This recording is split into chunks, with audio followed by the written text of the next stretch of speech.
Yeah. Yeah.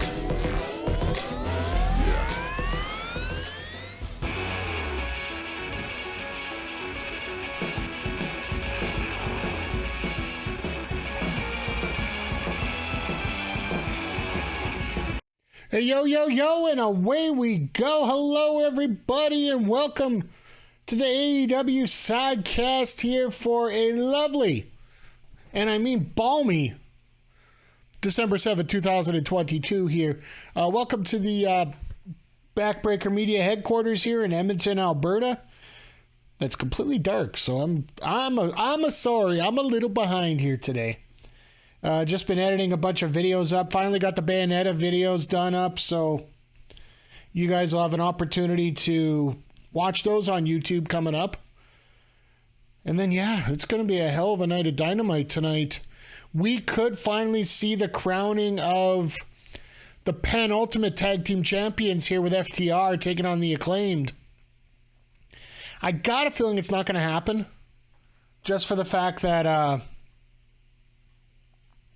something screwy has to happen the first time they do it, right? So when FTR gets the opportunity for these championships, they let me turn down that brightness a bit there. There we go. Yeah, when FTR gets a chance, they're going to get it on a bigger stage than I think than a random Dynamite before the winter is coming next week. I could almost see it happening at Revolution, that they just announced coming up in San Jose. It's going to be the first pay-per-view they're going to have on a Sunday in, well, this would be 6 months. They missed, AEW typically has their pay-per-views on the Sunday, with the exception of Full Gear, which happens on a Saturday to not conflict with the NFL season, so that makes a lot of sense there. But also tonight we get to see the murder of Darby Allin once again as he takes on Samoa Joe for the TNT Championship. Now, I don't think there's a way in hell that Darby wins this one, but I've heard of stranger things happening here. But Samoa Joe getting into a position here where you got Final Battle coming up this Saturday and he has no official opponent. I believe he's taking on Wardlow on the Saturday. Things were a little fuzzy last show. Just leave it at that there. And then on top of that, we got Hager and Garcia taking on Castagnoli and Yuta. Sort of a little preview of what we're going to get to see at Final Battle this Saturday with Yuta and Garcia sitting there, as well as Castagnoli getting a chance to take on Chris Jericho for the ROH World Championship. Sorry, my brain just froze for a split second there. Having a chance to take on Chris Jericho for the ROH World Championship.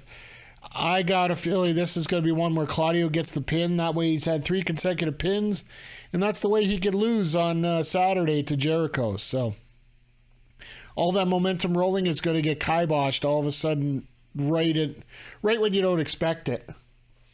And then we got this feud with the baddies kicking into gear here.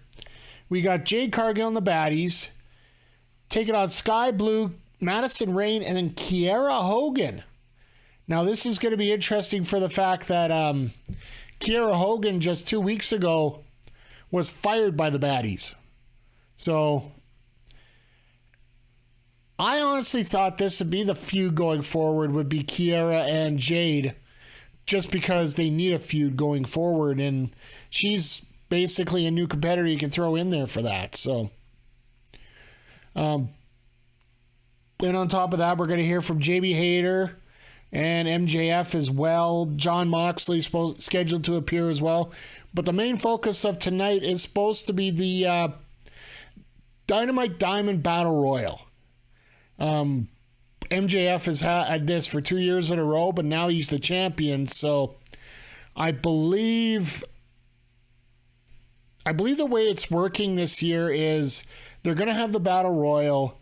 The winner of the Battle Royal gets to take on MJF for an opportunity at the Diamond Ring and a call your shot for the World Heavyweight Championship. So it'll be interesting to see who they get to take on MJF here. Ricky Starks is trying to play it up like he's trying to take everything away from a gentleman such as MJF, who seems to have it all right now.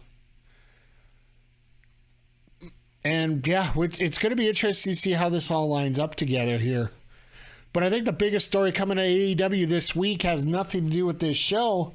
It's more the fact that William Regal has been released, let go,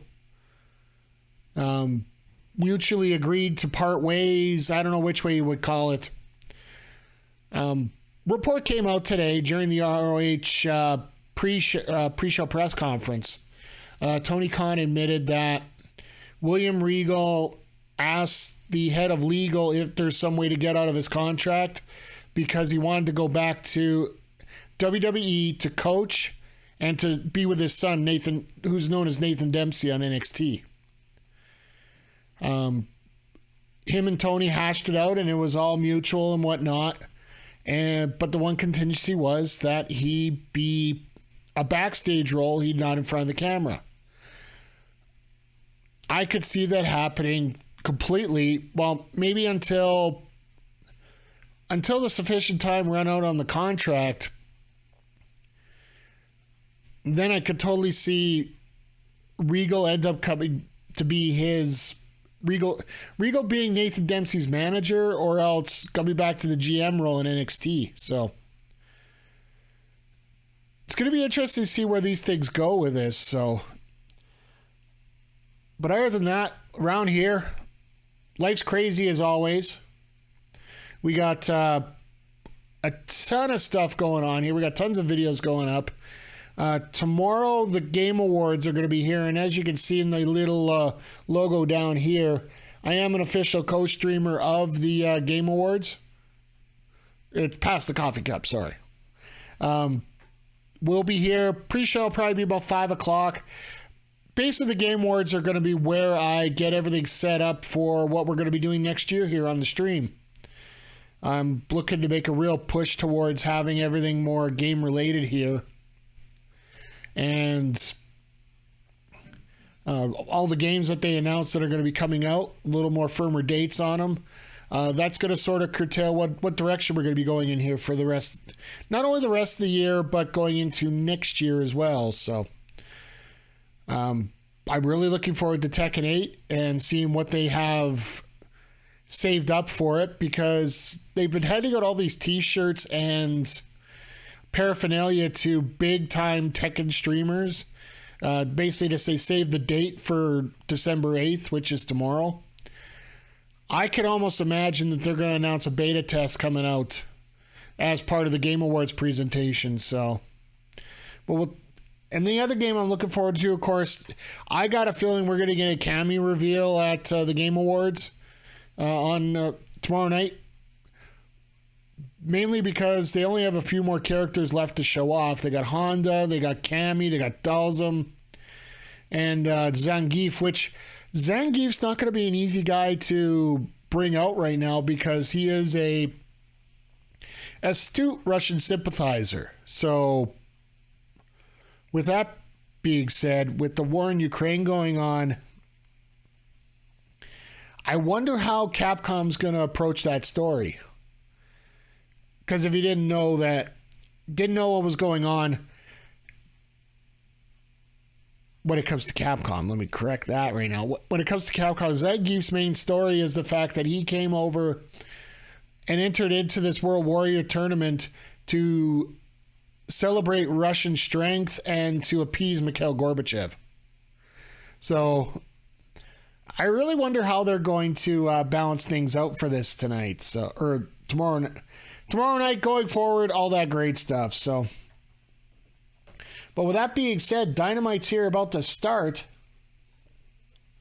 Let's get things timed up here for us as we get into this here.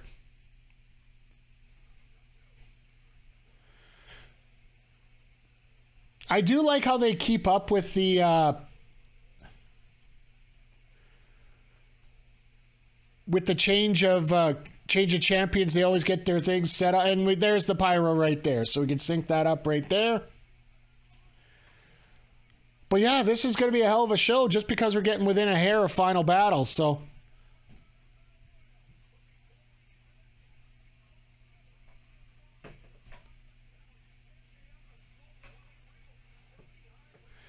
it's always fun when you see Regal, like, he actually took a blood capsule for it, so.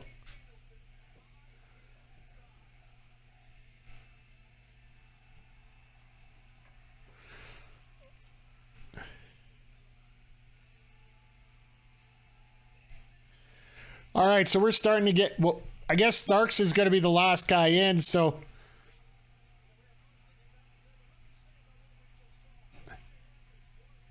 It's actually interesting the fact that Starks wants to go through everything like this.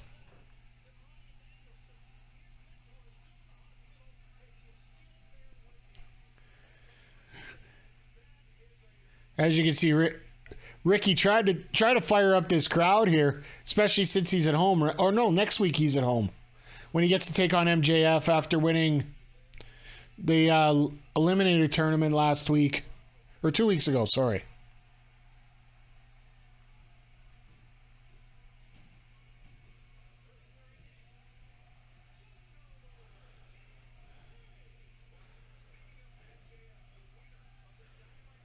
All right. I'm surprised they're actually doing as many intros as they are for this one.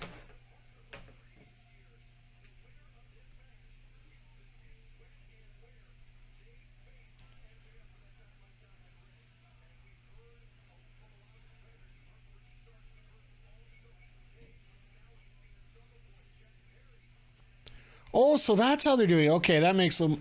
So basically they get to call their shot for when they want the Dynamite Diamond ring. Not for the... Not necessarily for the championship. That's okay.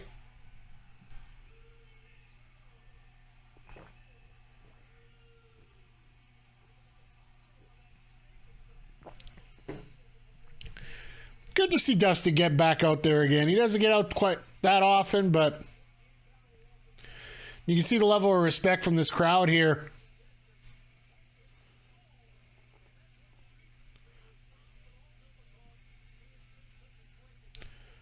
All right, everybody get in the ring. Now, this is the way the traditional battle royals used to run.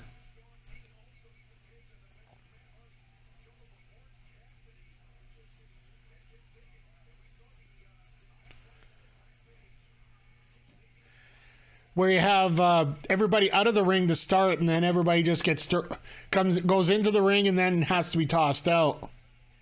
That way, there's no unfair advantage for somebody being in the middle of the ring to start. And that everybody's on the outside, everybody's got to come in. But it's going to be hard.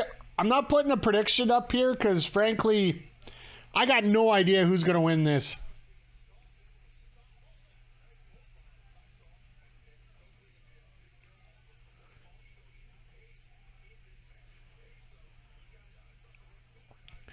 It's going to be interesting to see how many... Well, you can see the boys out there trying to help Dalton Castle the best they can.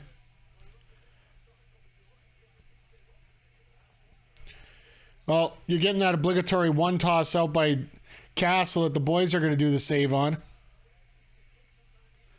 Nice to see Kip Sabian back out here.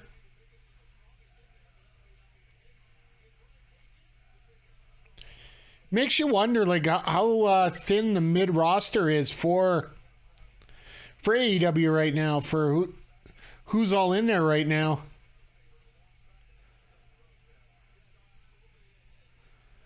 Like, I'm assuming Kaz is on a full time out at Impact right now.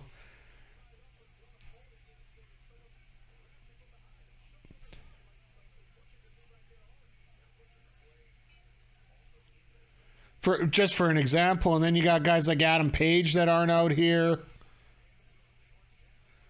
course, you got Adam Cole who's out injured still. There are so many wrestlers that could be a part of this.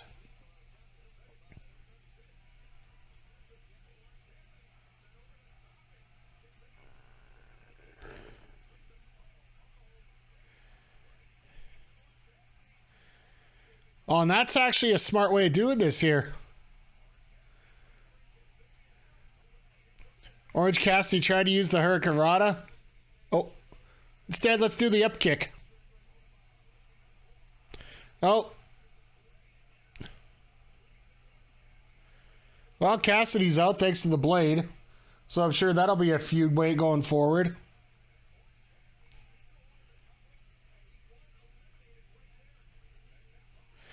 And there's another destroyer by Rhodes. And Sabian's out.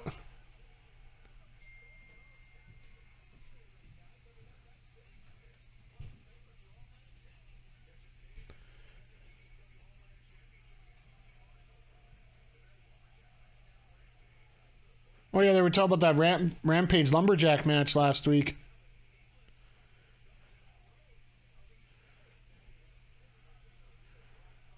Oh, and Starks is getting close, but he's off camera side, so he can step on the ground all he wants.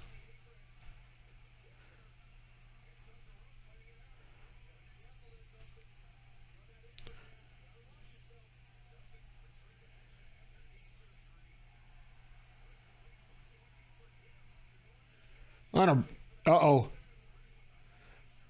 Butcher taking Dustin out. That'll give a little bit of credit there.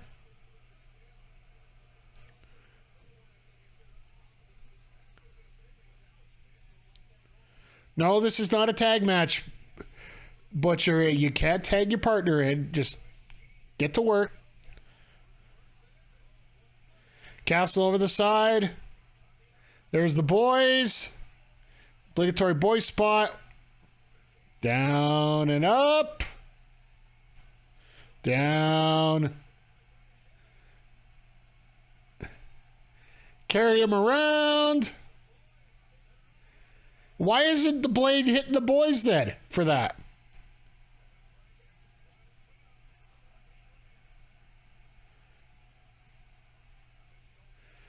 Oh yeah, this is it. This is how you fix it.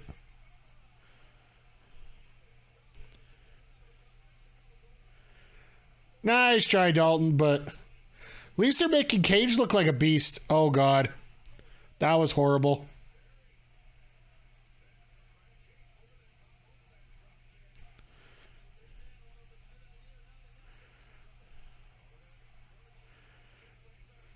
Didn't expect that coming, and he ends up going over the top like that. That was not a good sign.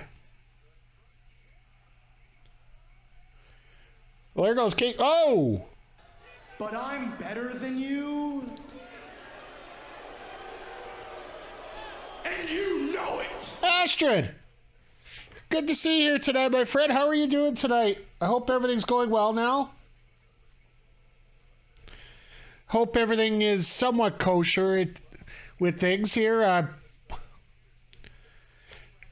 Guys, if you haven't checked out Astrid on Twitter, I definitely recommend that you do, just because she's been doing some excellent work here with making an impact, as well as the Women's Wrestling Showcase. As I hear my work phone dinging behind me here, I'm like, I'm not going to touch it. I'm not going to touch it. I'm not going to touch it. So we're halfway through here, base of the Battle Royal. Sorry, I guess. Just looking here, they got extra Prime commercials. That's cool. But yeah, it's interesting to see how much the mid card's been eaten up with injuries and big cases of, just guys not around here. Like, none of the House of Black are involved in this.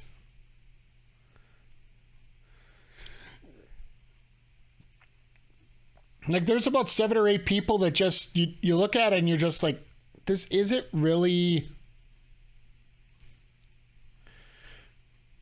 These guys really aren't about to take the cake here, right?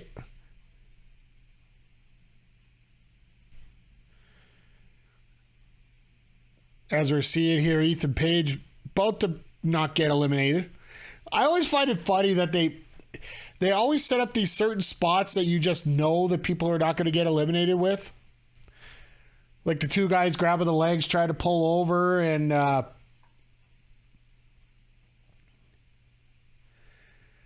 you just look at it, you're just like, what? What are you doing? Seriously.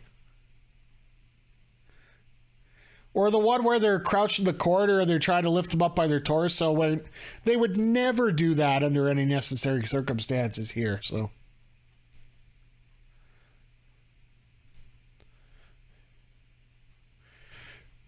but it'll be interesting to see if they're going to try and do the Ricky Starks thing, or maybe they push Jungle Boy on this one. It looks like Matt Hardy's about to go out.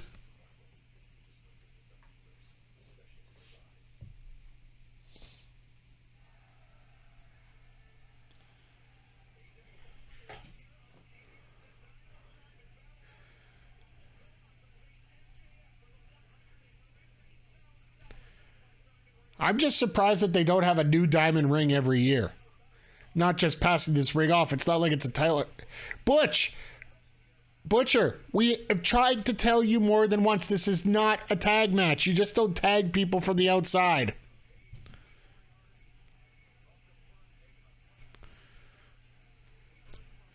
Like what we got? Sean Dean in there, Lee Moriarty, Ethan Page, Ricky Starks. I guess it's okay when you're dealing with originals, right? And the Butcher's out.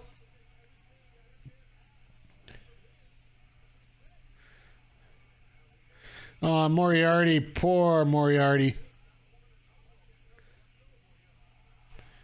Hey, Zodiac, how you doing today? Oh. Well, Moriarty's out, and so is Jungle Boy. How are you doing today, sir? Hope everything's going well for you, my friend. We're down to the final four in the ow. Ooh.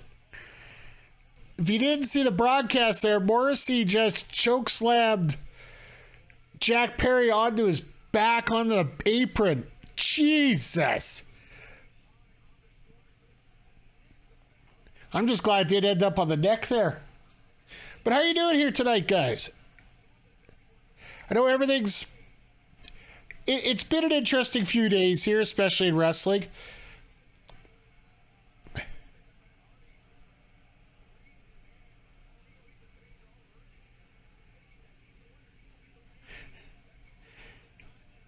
Try to have a good outrun score? Oh. That's one thing I want to fire up one of these days, is that I actually picked up the Atari 50th collection, speaking of vintage games here.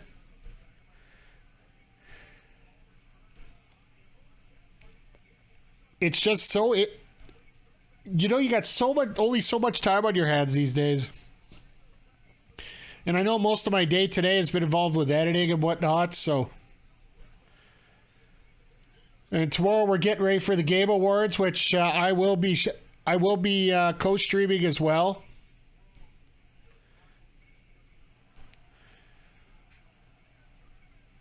So I know you might actually might check out Adam's stream. Don't be afraid to put 2 tabs up. That's all I gotta say. Because I know that Adam I love the fact that he's streaming it, because he's got different tastes than I do in games. I'm a big guy when it comes to fighting games and whatnot. I'm really looking forward to see what they got for Tekken coming up. Well, there's the twist of hate.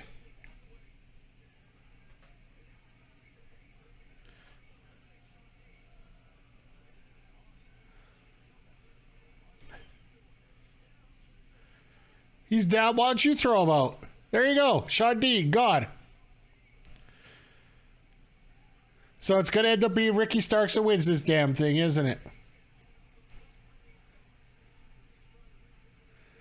Because, well, let's face it. 2 heels and a face, who wins?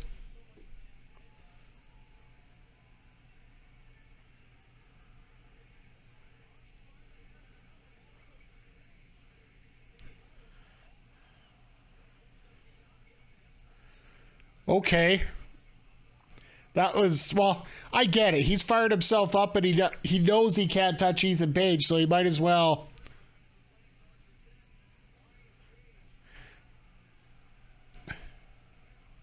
Wait, there it is. Yep, there goes Hardy.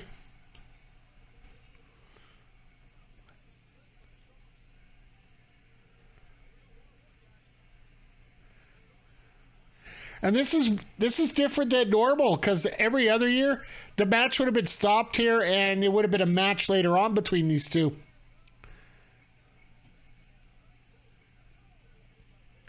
Nice spot there. Ram the head into the turnbuckle and then just give a nice crescent kick out of that. Oh, wow. And Page just screws himself.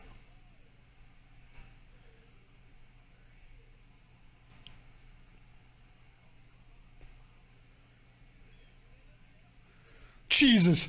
He doesn't even get the full name out before MJF's music goes off.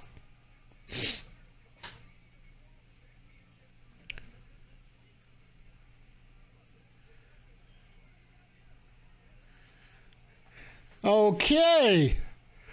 I can see the timing's a little off right now with this or something.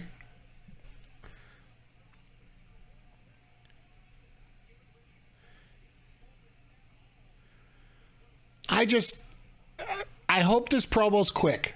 Relatively quick. Not like you got to get your point out, but then don't drag it any longer than you have to.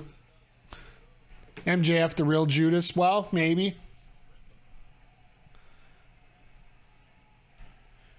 And Ethan and Stokely just walking to the back like nothing happened.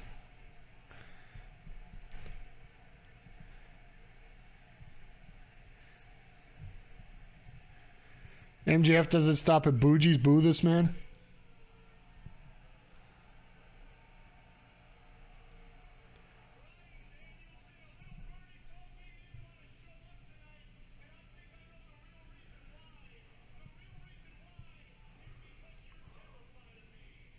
Oh, God.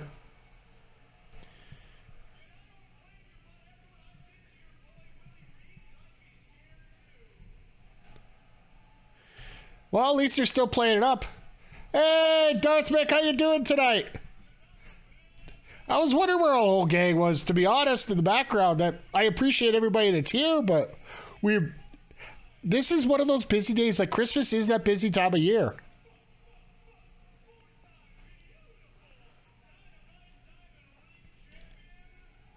But I appreciate each and every one of you being here, by the way. Right? You guys cannot understand how much I appreciate it. And I could just keep talking like this because MJF is just rambling about nothing.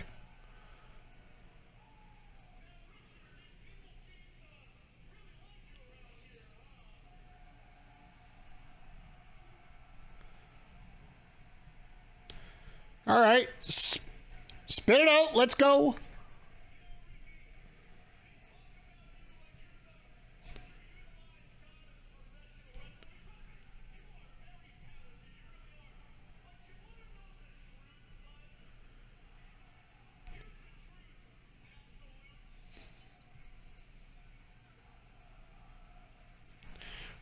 I am more and more with this crowd every chant of that.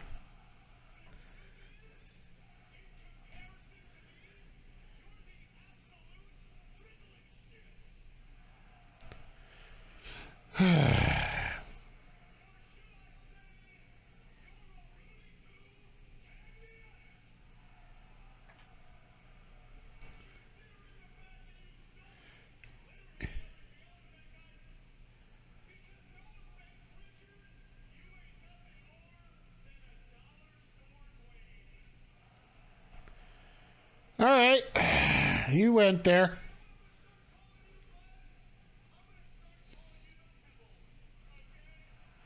Ah, fair enough.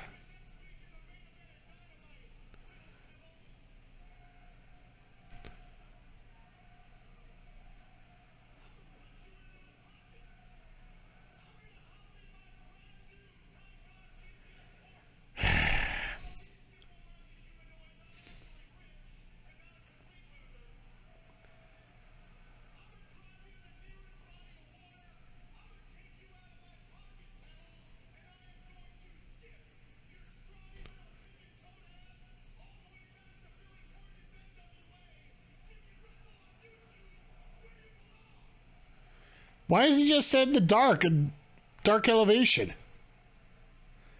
MJF, seriously.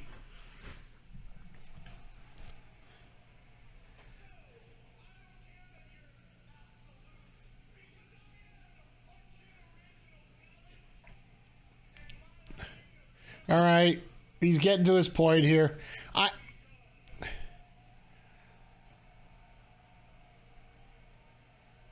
Okay, if we could get Ricky to come back and that's about it.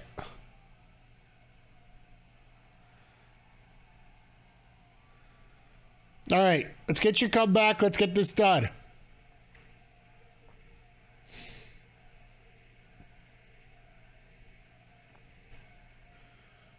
Please spit in my mouth, MJF. Really?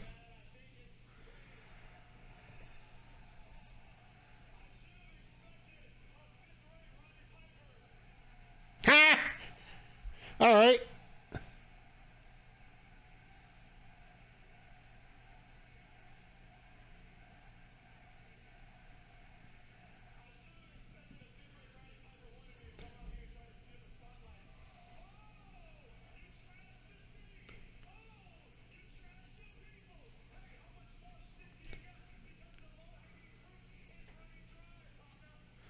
Yep. I'm with him 100% on that.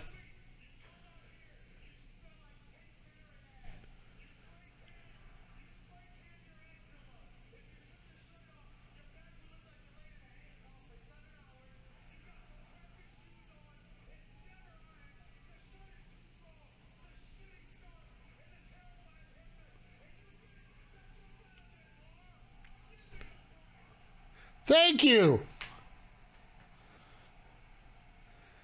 I think this whole crowd is agreeing with it because this is eventually what they're going to come up with for MJF, right?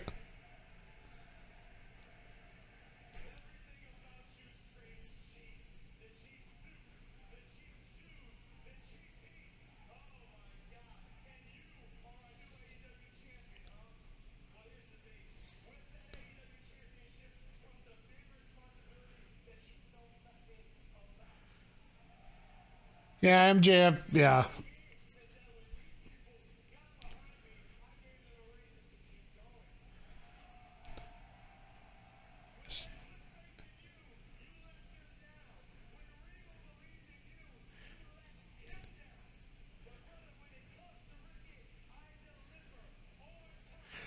I love this. I love this promo. I love everything about it.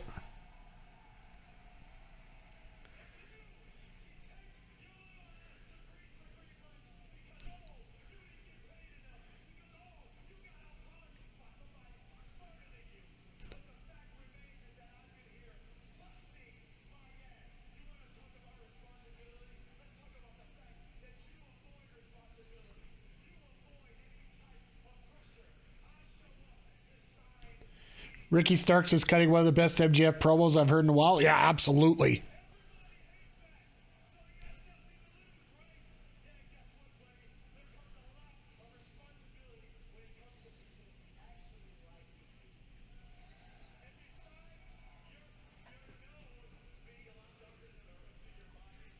Ha!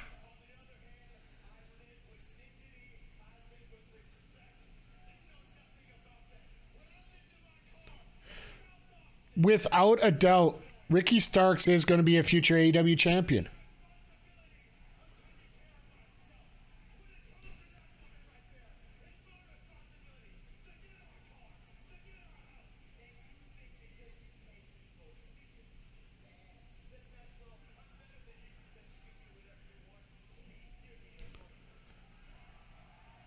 Nice. I love this.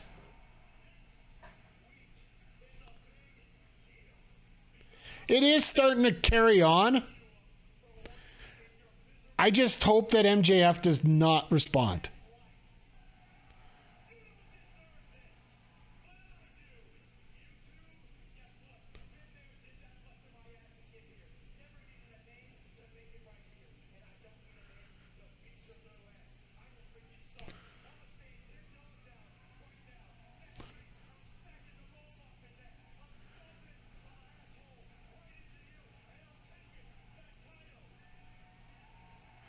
Okay, cut. Cut it.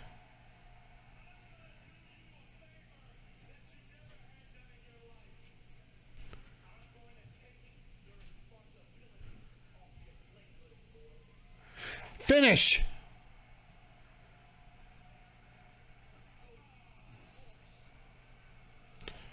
Yeah, now it's getting into long territory with the response.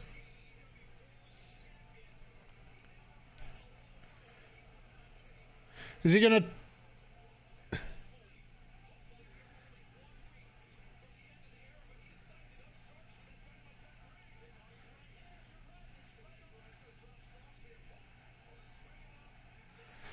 Well, he hit the spear, so he ain't winning.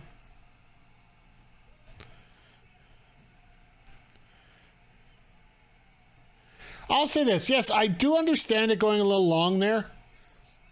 But I think the biggest difference between MJF going long and Starks going long, with MJF, there just isn't any feeling continuance, feeling of momentum, feeling of, putting the pieces together here.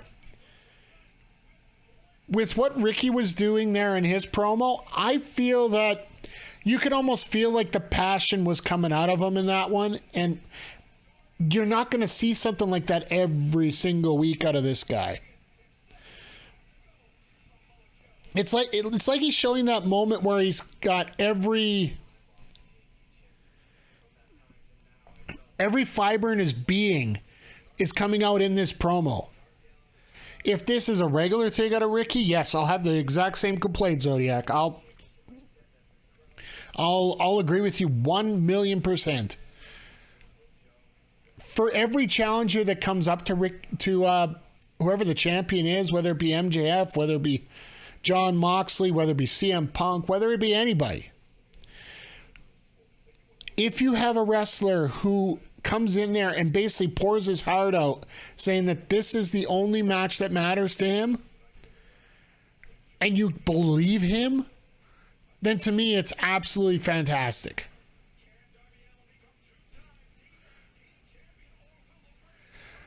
All right, we get to see a murder live on... All right, we get to hear from Moxley, who's somehow got involved with Paige.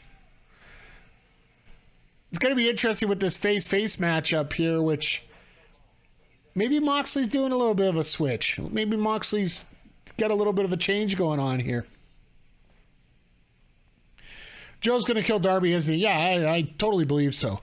We'll put the predictions up right away here. But yeah, this might be a full-fledged murder. We say it every week that Darby's going to die somehow. I think Joe's going to kill him in more than one way. Yeah. You're mistaking that for EY's murder last week? No, we're getting a double case here. The only difference is when Darby dies, he's not going to be going to WWE anytime soon. So, because it is expected that Eric Young is going to be part of the Wyatt Six and joining up in WWE. Maybe not necessarily as much with the Wyatt Six, but definitely as part of the roster. Maybe hook up with Nikki Cross and go with the Crazies again. Who knows? Rejoin Sanity, put that back together. But yeah, the biggest news of the week for AEW, if you guys missed the top of the show, William Regal, it was confirmed by Tony Khan during the Ring of Honor pre-show press conference today that he did ask for his release to AEW's top lawyer. They did have a discussion, and it was agreed upon that Regal, because he wanted to go teach more and spend more time with his son, was granted his leave from AEW to join WWE, as long as it was a backstage role. It wasn't an on-camera position. So honestly, I don't know how long that'll last. Probably as long as the contract will. But I'm just happy that this went mutually smart. Regal really didn't want to be there. Don't force him to be there.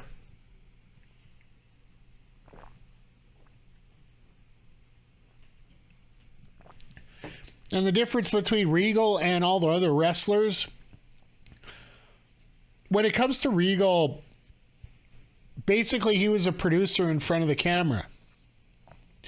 In WWE, he could be a producer, be a backstage man, go out to all these shows, find the talent that need to be signed and brought in. Oh, just as I mentioned, Zodiac, the reason that he wanted out was it was twofold. He wanted to continue to coach, but while he was nearer to his son. So if you don't know, his son is Nathan Dempsey, the NXT wrestler. So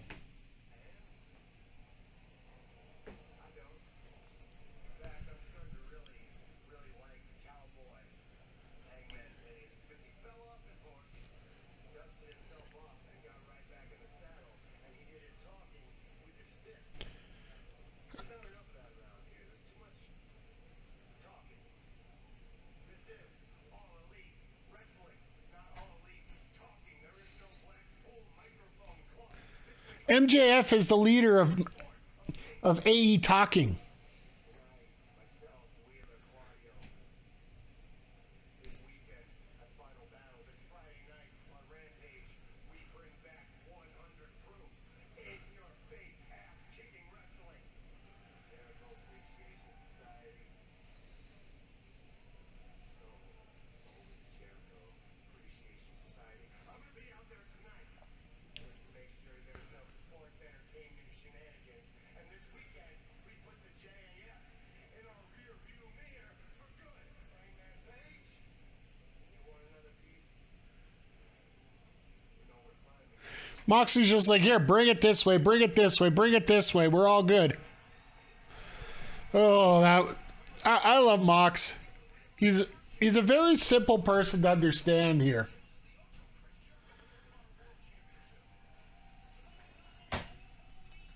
Let me get this first prediction up. I hope for Boxing Day I'm going to get one of those wireless keyboards that will work with Bluetooth to my computer, so I don't have to. You don't have to watch my back as I'm trying to type these in.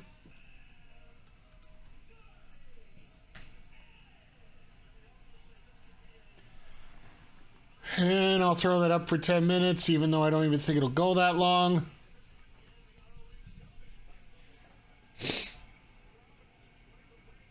Oh, that's who it was. Juice Robinson. That's who was challenging Samoa Joe. I'm actually I'm happy that they're bringing in a guy like Juice. Free agent. Well, I'd assume he's probably going to get signed sooner than later to AEW. Merely for the fact that Tony Storm is here already. And despite what happened, her reign was official. She just didn't get to say that it was official during the entire time. I think she's been treated a lot better here than she did in WWE.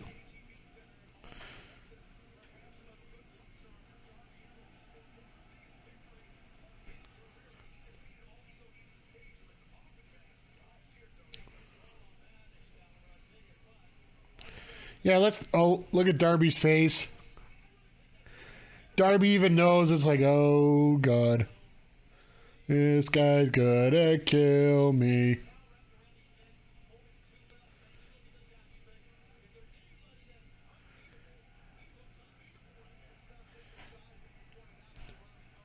Samoa Joe, bar none, is one of the best wrestlers in the world. Like, let's not even kid ourselves here. Yeah, R.I.P. Darby.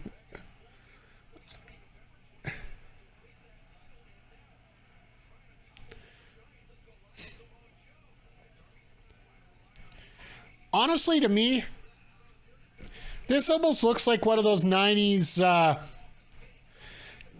matches with the enhancement talent. Especially right there. Joe just moves out of the way. He's like, you dummy.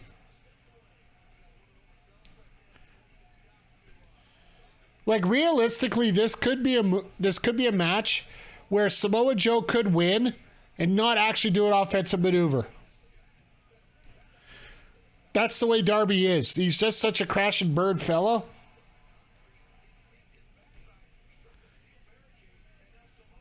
Oh, here we go.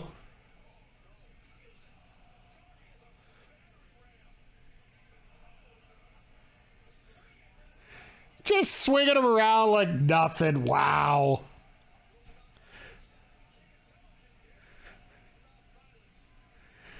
Joe loves violence. Darby loves being involved in violence. Well, this is almost a match made in heaven here.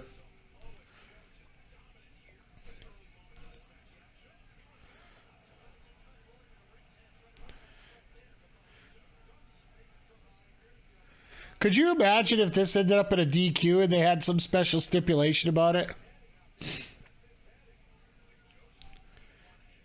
Or here's a weird one for you. Wardlow comes out to distract him. Distract Joe. Ha! Darby thought he was going to get snuck into the ring. This could turn into a snuff film.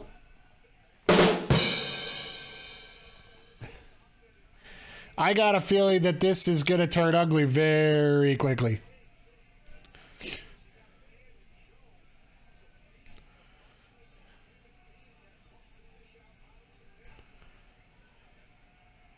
Oh no, Joe, don't stand there. Don't stand there.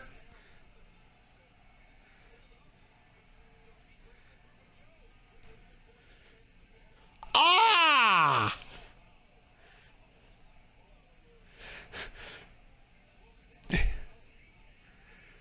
Joe is getting what did Adam Blampier say about something like this? He is getting sexual levels of gratification out of this match. Oh my. Like this is the floor is the hardest part of the floor. And I will completely agree with you on that one. It's just amazing to see like how like a guy like Darby, I get it.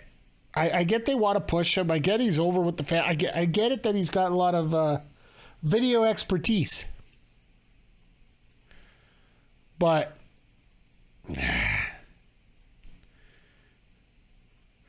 no matter what's been going on, I've never been a hardcore guy.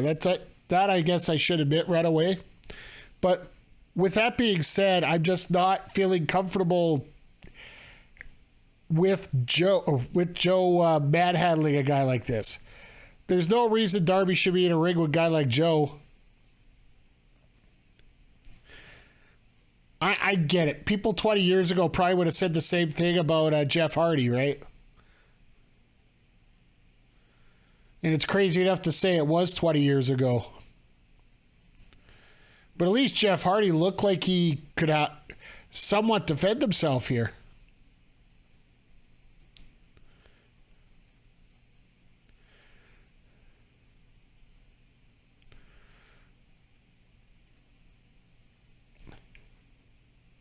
Think this is a great match to cement Joe as a monster? Absolutely.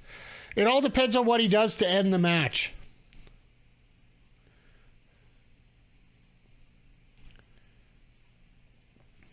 And this also could be a little bit of foreshadowing to leading up to a Sting Darby match, actually. Because Sting can, or Darby can say, where the hell were you? You say you want me to learn on my own? You almost had me destroyed.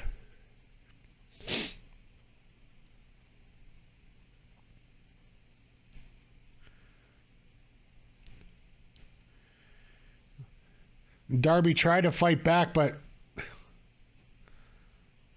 like I said, for every 7 or 8 shots that Darby gets in, Joe just hits one and it's done. This is like that damn video game boss. You get in there, you slash. All of a sudden, boom, and you're down to 20% health.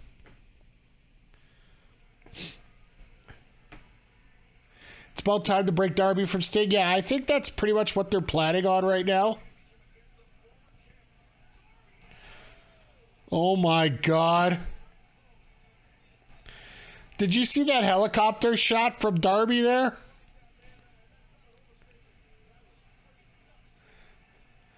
I love Joe's reaction to it too. He's like, damn, that guy flew.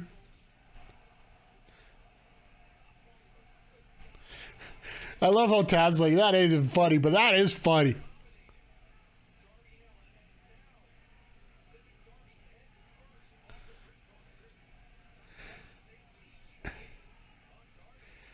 It's starting to get uncomfortable for these guys.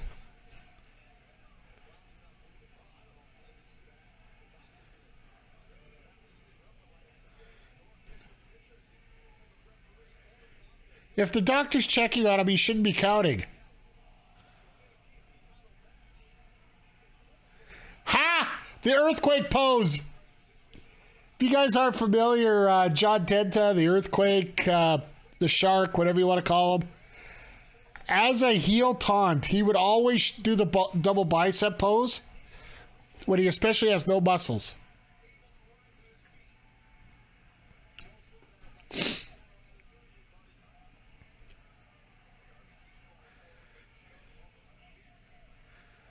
Now he started aquatic kicks here. So consistency with the doctor and counting, yeah, like.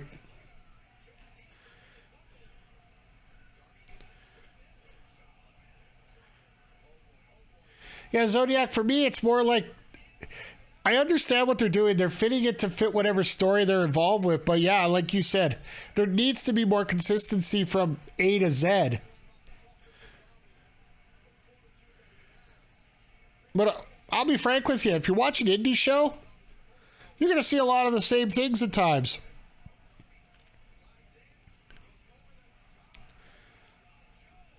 And I admit that's just as bad, the fact that the indies they're being compared to the indies, right? Oh no, he's going to hit this. Oh God, this is going to be nasty.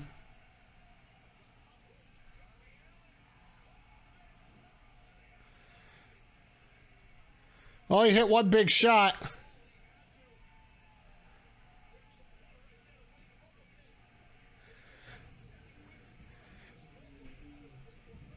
AEW needs to stop being an indie show. That's their biggest weakness. In many ways, I'll agree with you. There needs to be a little bit more consistency as they go along.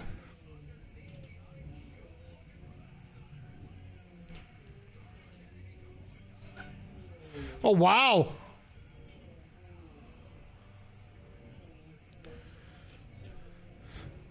Throwing out that code red right there.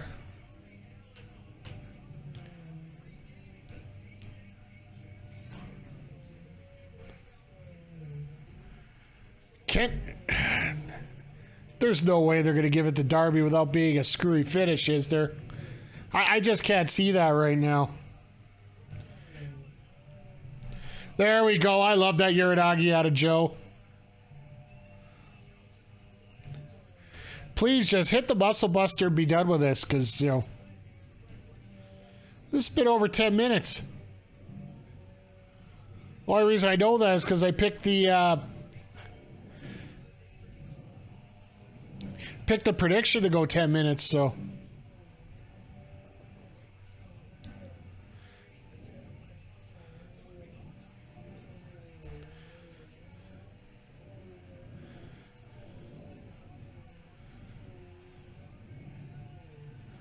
Yep, nope, there it is, right into the choke.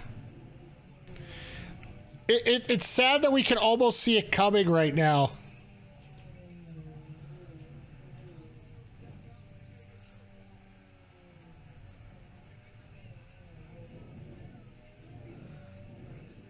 What is he trying to do? Grip his... Yeah, he's out.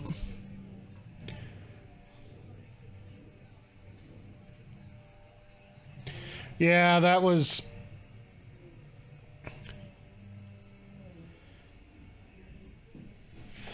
I'm with you, Zodiac, on this. This could have made Joe look like a monster.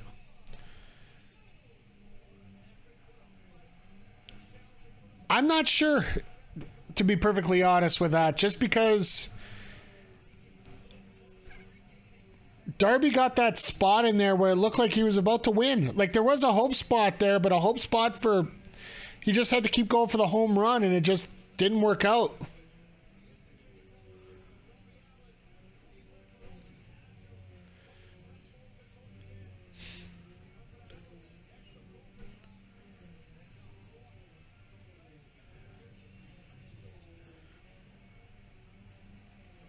Please don't, Darby. That headbutt is taking out the best. All right, here we go.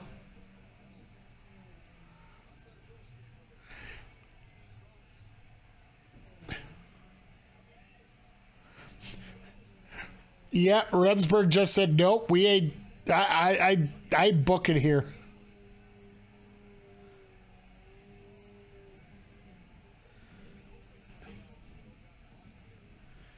Muscle Buster onto the skateboard. You tell me Darby isn't going to get written off with this.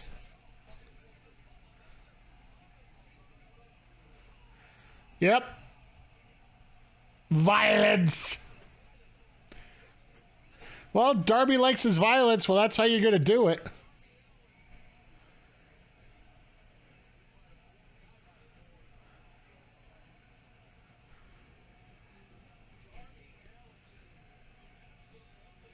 I'm just...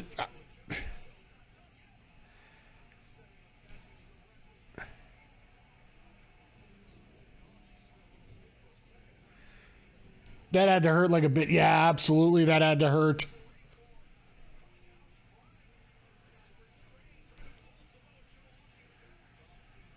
And here comes Wardlow.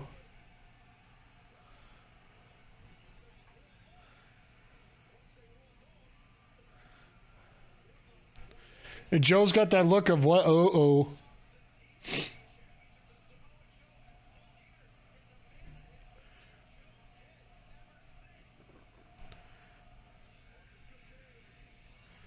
All right, well, at least they're trying to push this feud a little bit further here with Joe and Wardlow, which I really wouldn't mind seeing that match one-on-one. But Saturday's going to be fun with Juice Robinson and Samoa Joe. That will be a fun match.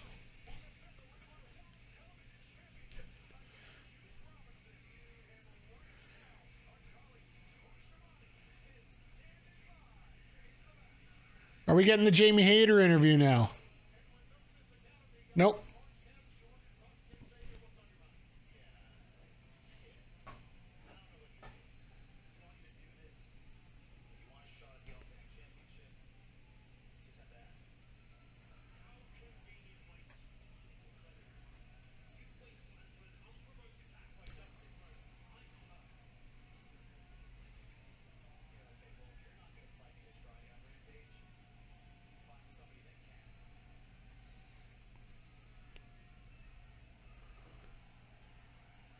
All right, open challenge for...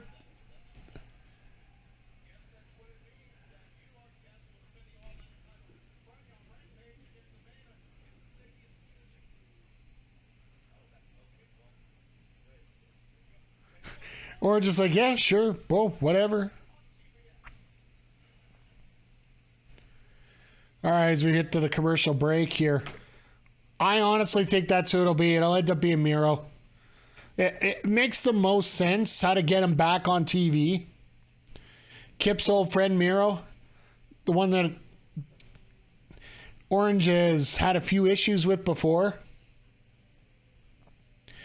It's just the perfect setup. They need to get him back on TV. They just haven't had anything for him. And could you imagine Miro defending that championship?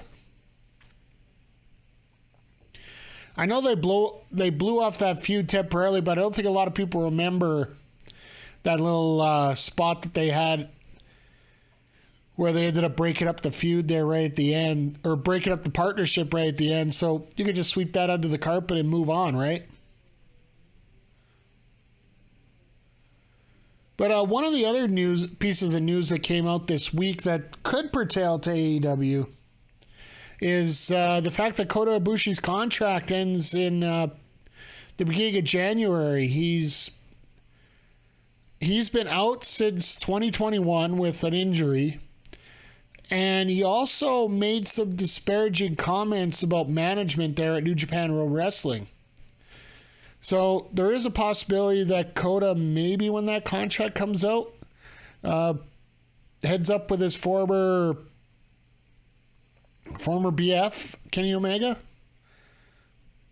Could you imagine the pop of him coming over here and at least the initial pop? They could use a little influx of foreign talent here to get things going for him a little bit more here, but I'd like to see it personally.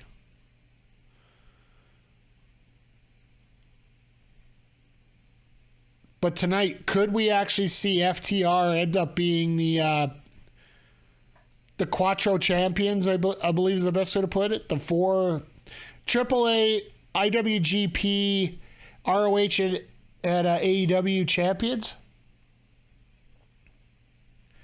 It very well could happen tonight. Like I said, I think there's probably going to end up being some interference here to cost the match, but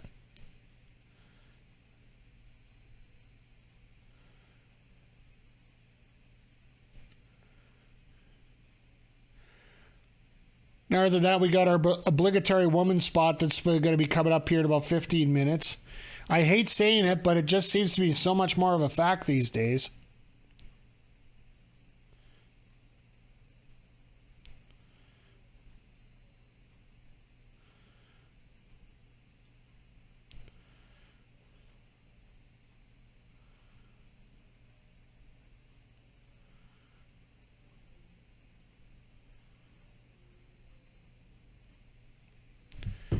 Now they're just going to preview what's coming up. Sorry about the little break there for a second, guys. I had a couple things come up on the socials.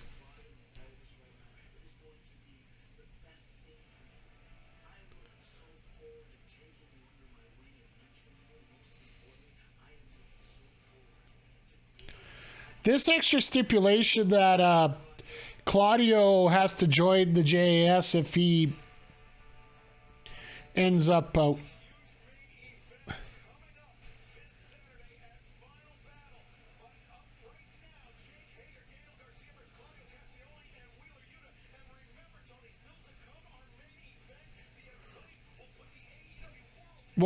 threw me for a loop there. The way it made it sound like the JAS BCC match was going to be the main. I'm like, no. We do not need that.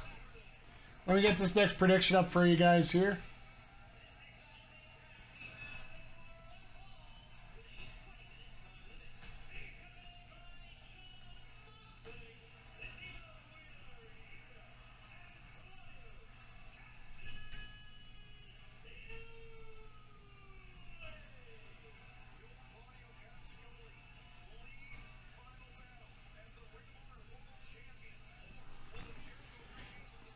Throw that in there for a little prediction.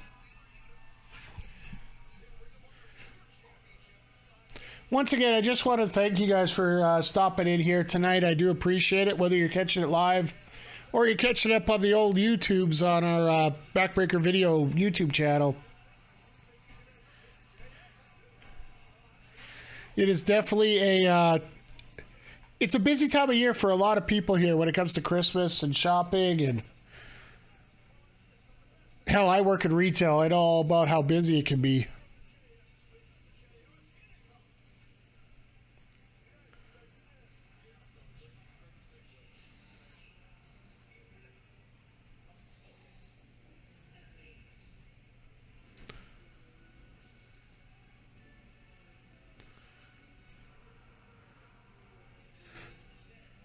Can't even use the right names, damn it. Ugh.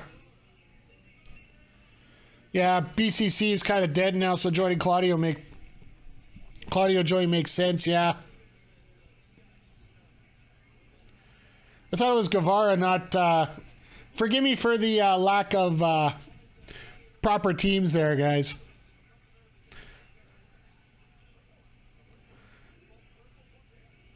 Who the hell... Oh, God. Somebody put a Jericho tattoo on themselves. You sorry son of a... But yeah, I'm with you. I'm with you, Zodiac, on the whole Castagnoli, Jolie, the JAS.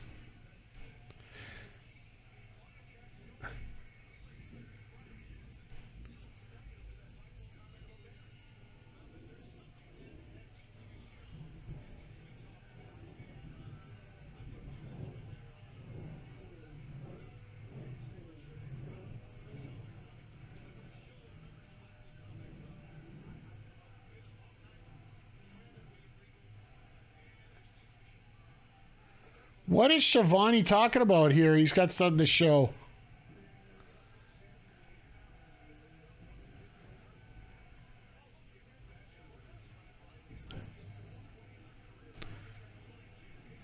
Do you really want to put on the hat, Claudio? I don't think putting on the hat would be a good thing.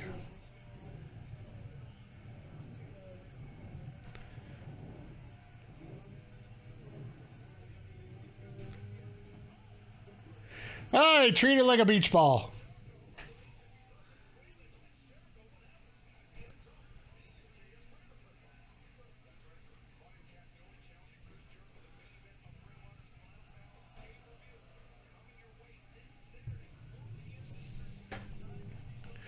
So maybe Shivani is going to be showing off this little thing or whatever that will indicate what's going on with the BCC after. Maybe that's how they'll dissipate it. They got to do something to get... If they're going to get rid of it completely, they should get rid of it, right?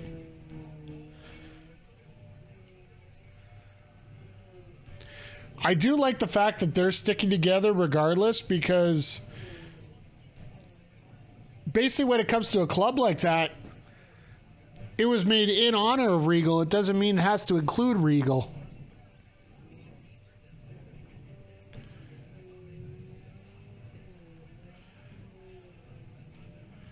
So just a reminder to you guys, just in case you're wondering, no, I will not be able to do a sidecast for Ring of Honor this Saturday. Unfortunately, my work schedule does not allow me to be home in time to watch it.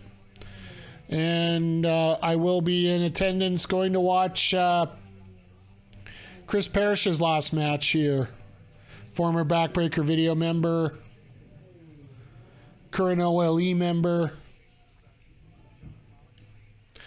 Has decided to hang it up, but his last match is going to be against Lumberjack Larry Woods this Saturday, so I want to make sure I attend that. So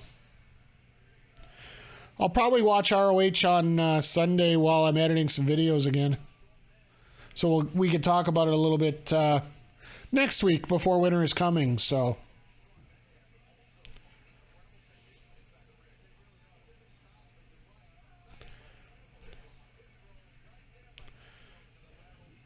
I do like the fact that they're actually going to do Ring of Honor at a lower price point. I do believe it's $15 Canadian versus the usual $40 or $35 American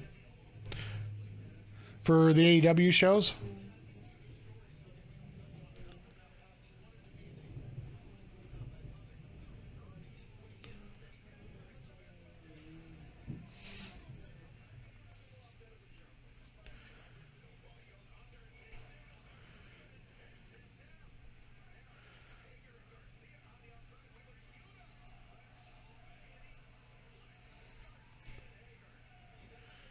One thing you do have to say about AEW, you know, as much as people want to comment about the booking and all that when it comes to it,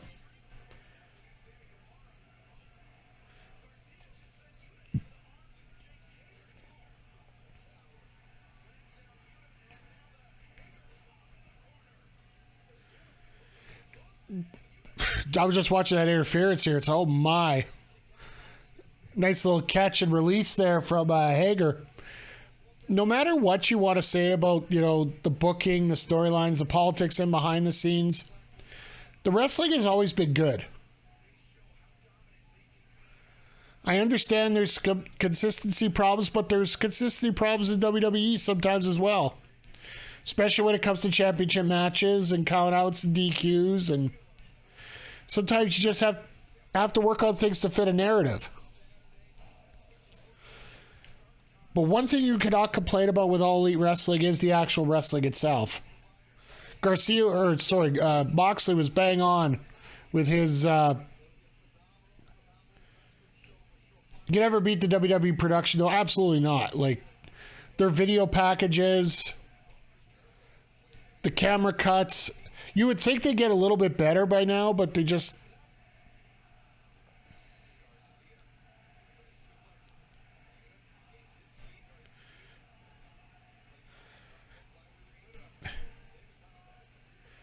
Like it's great for some of the shots that they've been getting, but like this one right here where they have the corner shot with these two guys, I don't think we need to see the picture of Garcia's ass for an extended period of time.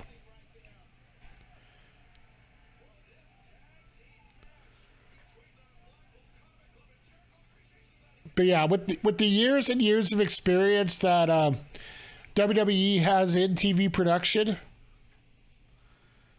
you know they have the edge. You would think that hopefully AEW can catch up a little bit more, but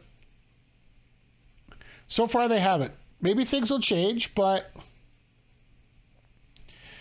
I'm sure some people like Garcia's ass. I'll give you that. I would say it is a fine ass. So is his donkey.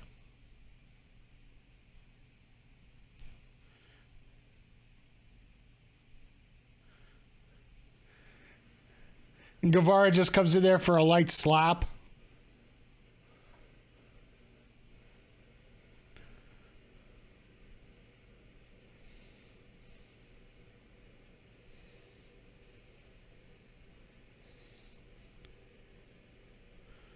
Once again, Darby. Hager in control here. Like, it's so funny to watch. Like, you look at a guy like Hager and you almost think he's maybe one of the most underutilized cage fighters that you've ever seen. Like Lashley's getting a decent push. You also got, well, Lesnar's Lesnar. Riddle's even getting some decent time now.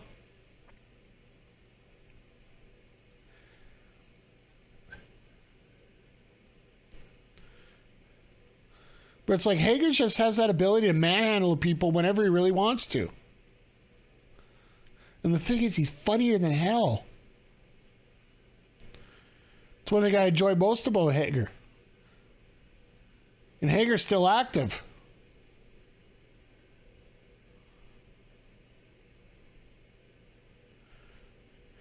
So, in a way, it almost could be...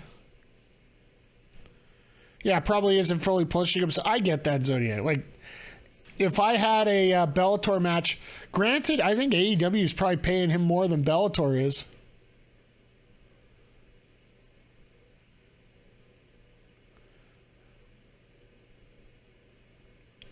I love Garcia with the little taunt there to old Claudio there.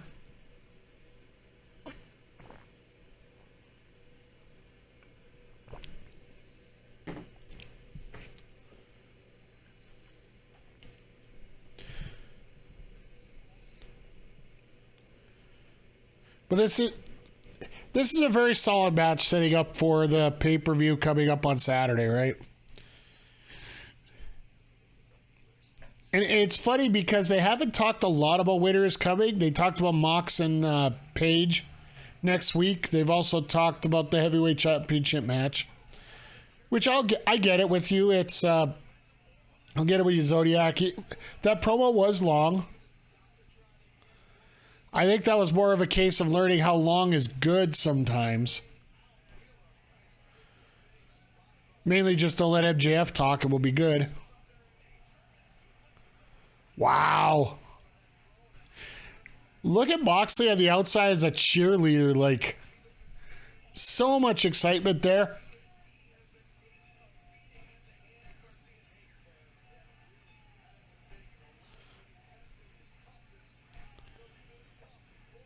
Miss when AEW treated the rankings seriously. Like I told you, when it comes to those rankings, it was the same thing as the count out rule, the DQ rule, all the doctor checking on the wrestler. frankly, it's just a story piece that is treated the way, whatever way it is based on convenience of the story.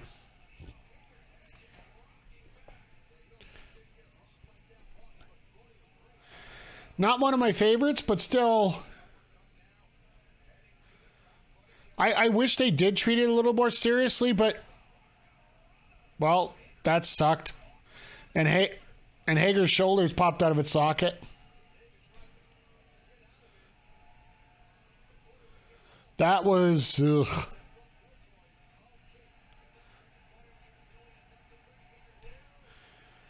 Is this a very un-American swing?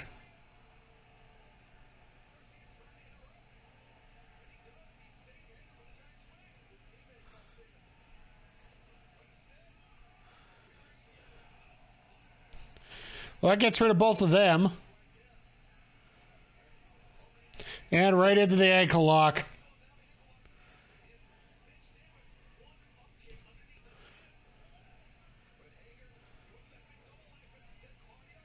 And we're back to the swing.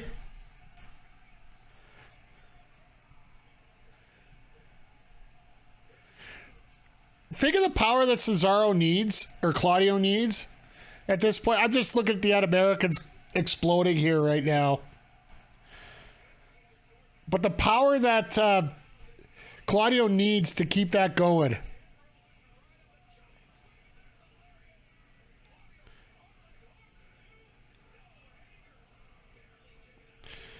I love that a clothesline almost finished the match here. It's very, very New Japan-esque because, you know, the clothesline, it means a lot more in New Japan than it does in North America. And once again, the neutralizer doesn't work.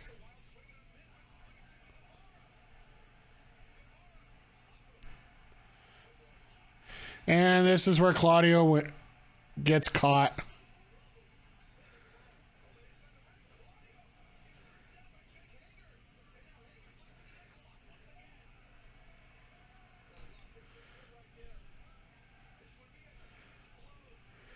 Yes, it would be.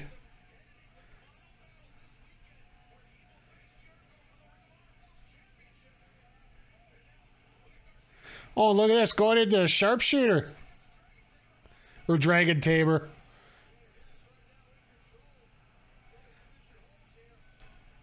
Are they going to go for the... Well, that's how you break it up. It's an interesting way of doing it. Oh, wow.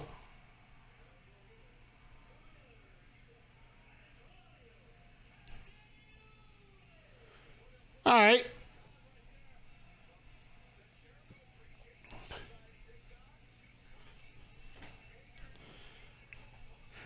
I think we'll save the predictions for the rest of the night. I think they're all pretty straightforward here, but...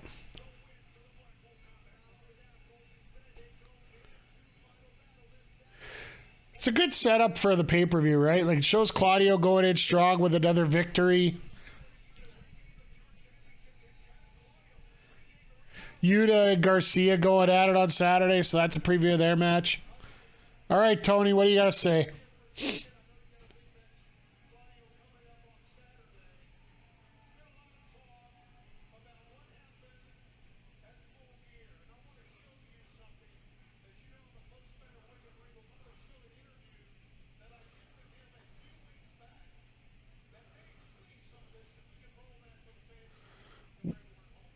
Even Tony, oh, the whole Combat Club's like, what the hell?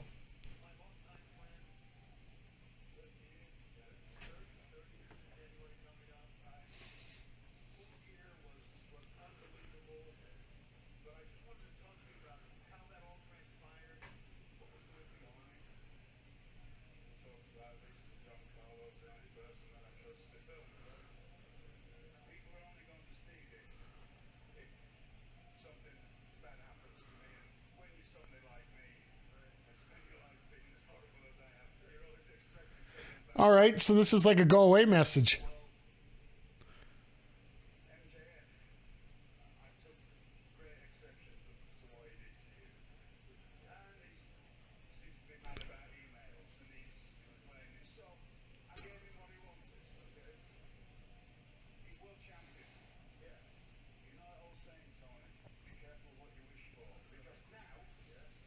everybody in this company is going to be chasing.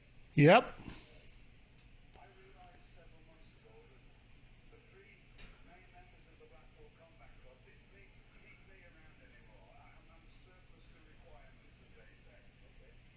But I knew they wouldn't let me go.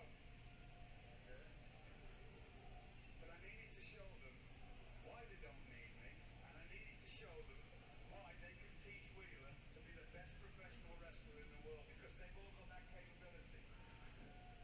But you have to lead by example. Hopefully, Okay. we will, because John Moxley's a very, very calculating man. He'll understand this. The reason I did what I did, and to lead by example, was to teach you the final thing that I could ever teach you. Always stay one step ahead, and make sure you always keep eyes in the back of your head. Okay. I'm Blackpool Combat Club till the day I die. Fellas, it's been emotional. He pulled out the Vinnie Jones line. And that's how William Regal leaves AEW.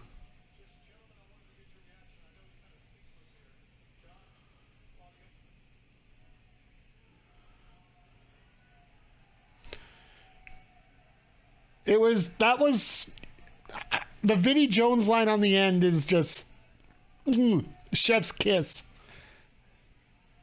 Oh my God, they killed Regal, you bastards.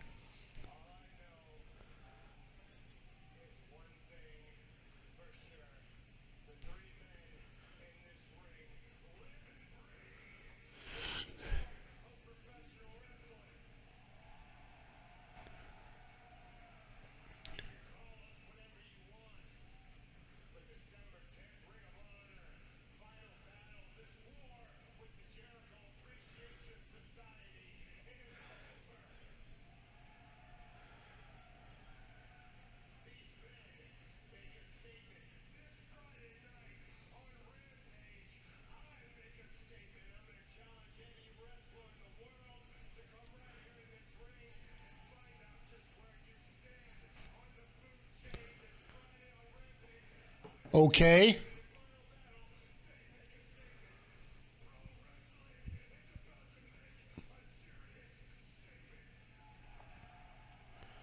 Okay.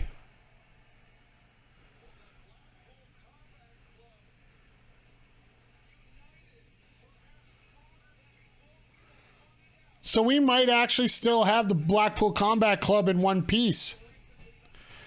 With the logoing and everything. I guess there's enough merch probably built up that they need to sell. So I'm assuming that's probably why they're not. Oh.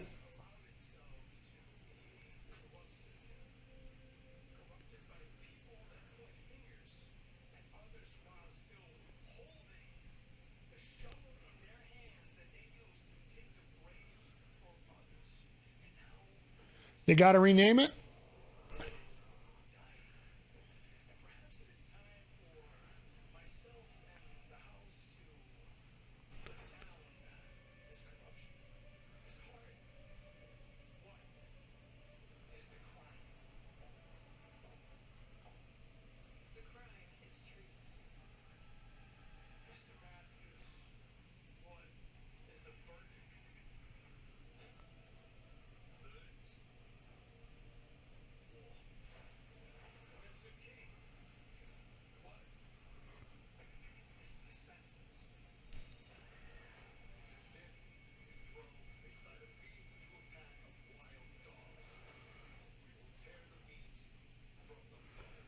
Okay.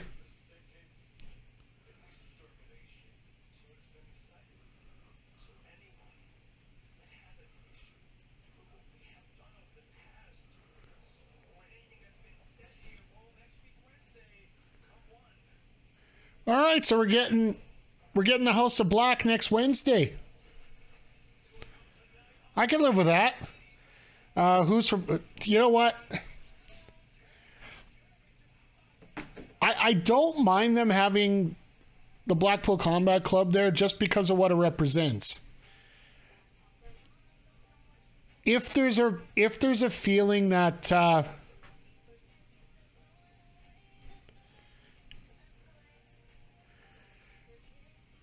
if there's a point where they feel that the Regal's going to start making his preview on TV, being the fact that they're number 2, it wouldn't surprise me that they keep the name and just, it ends up getting a pop on WWE TV because everybody starts talking about Blackpool Combat Club now in WWE. It's no different than the Bullet Club, right? There's Bullet Club Japan, Bullet Club in AEW, there's Bullet Club in WWE right now. So glad they brought him back to do promo videos. I honestly think that they brought the House of Black in maybe 7 weeks too early. Probably should have been brought back right around, match 5, match 6 of the best of 7 series, so they can challenge the winners. Because I absolutely think that the House of Black needs to be the next challengers for the Trios Championships following this best of 7 series, regardless of who wins. I really hope it's the Elite versus the House of Black, not Death Triangle versus House of Black for a time, John Cena / Randy Orton squared kind of thing. So I would assume the Elite will pull it out in match 7 at the Staples Center or Crypto.com Arena, whatever you want to call it. And then House of Black comes out, and that's your match for Revolution. If they can hold out that long. Revolution this year is actually the first weekend in March, so it probably is going to take... it's going to be a lot of build coming up, and it also depends on who's all coming back, right? Like, that's the one thing right now about AEW more than any other wrestling organization in the world. What kind of injuries are we dealing with? What kind of situation are we running into where they possibly could get an increased roster, a decreased roster? Like, are we going to see Adam Cole back again? That's a big one for me personally. It's the fact that Adam Cole's been on the shelf for this long.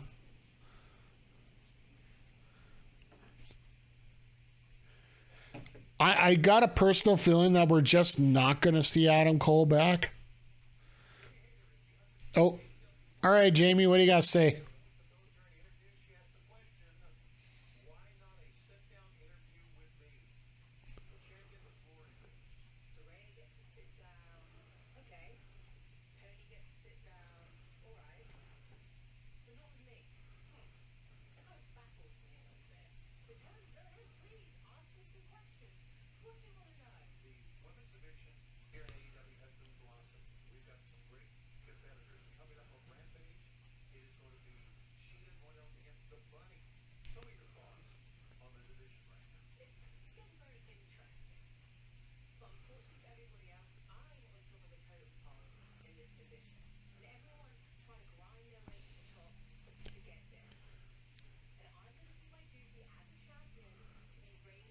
So they actually brought up Sheeta versus the Bunny on Friday.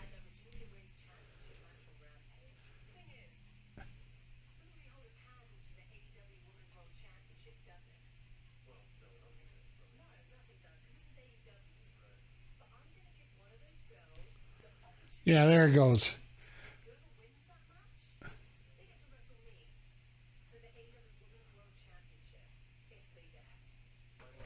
All right, so we're probably going to get Sheeta, Jamie Hayter as our first matchup for Jamie Hayter at this point for in the championship role, which, okay.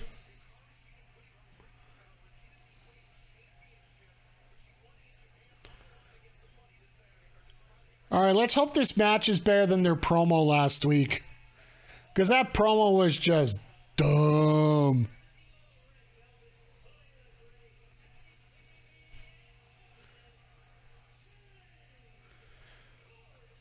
Interesting that they're in the well,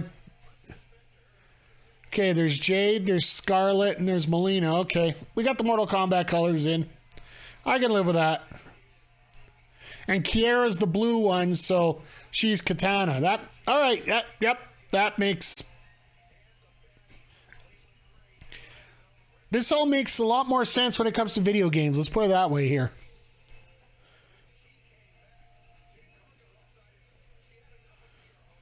Because, you know, best friends have to fight once in a while, so Jade and Katana have to go at it once in a while. I totally think it's going to be Hogan that gets the pin here on one of the other two girls, right?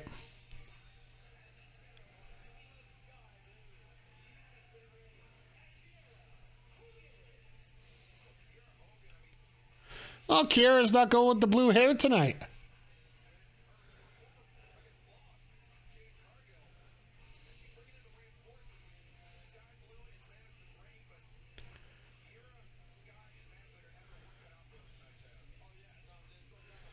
And Madison's just like, no, we're not going to do this here. Let's just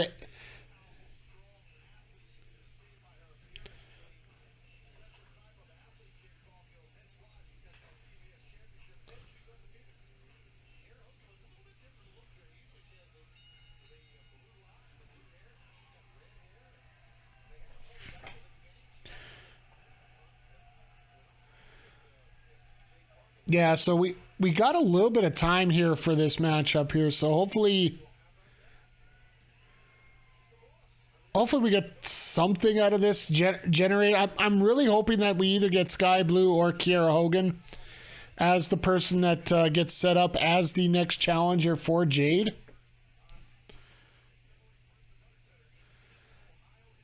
Sky has actually progressed really well.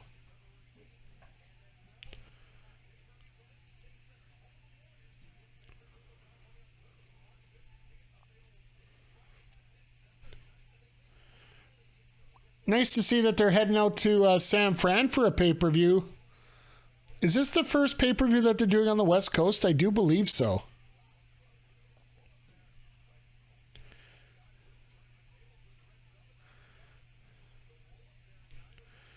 Nice little roll-up sequence there.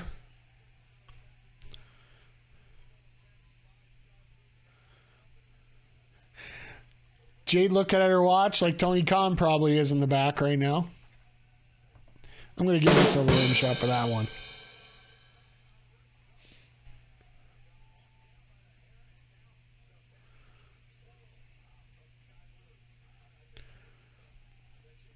So Jade doesn't even get in the matchup probably. Or if she does, she gets in for the one pin at the end.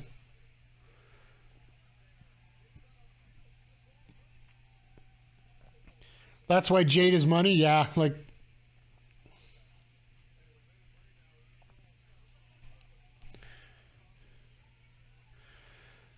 They're just playing the old textbook story here, right? Like, all the underlings have to do the dirty work.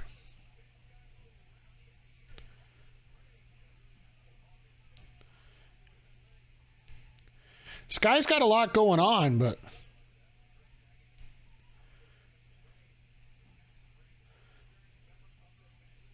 Nice trip up into a drop kick.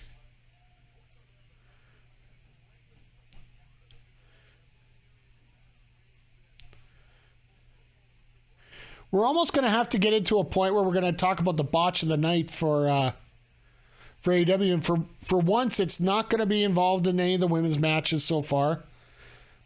I'd have to go with Brian Cage in that little missed spot going over the top rope earlier tonight.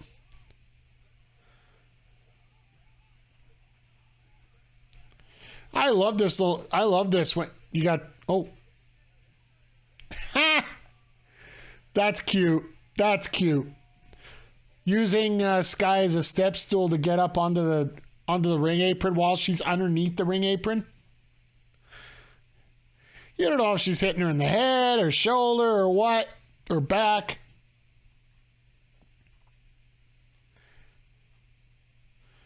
What about Claudio and Hager flipping that top rope Rana? Yeah, that could also be in the fight for botch of the night. I'd still go with Brian Cage and his drop kick. Oh shit! I'm by the ropes. I'm supposed to go over spot during the Dynamite Diamond Battle Royal. There, Cage gets over there, stops. I'd like to see what the condition of Hager's shoulder is legit, though. By the way, good to see you here, Fanboy Brian. Always a pleasure having you around.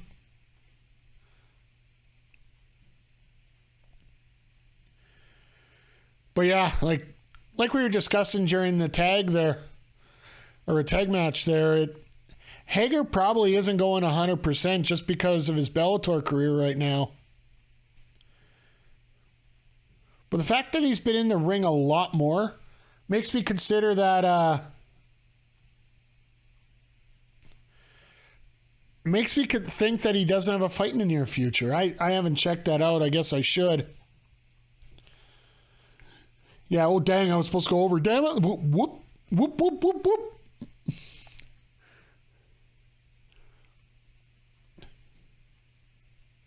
But I hope you're enjoying the show here tonight, sir.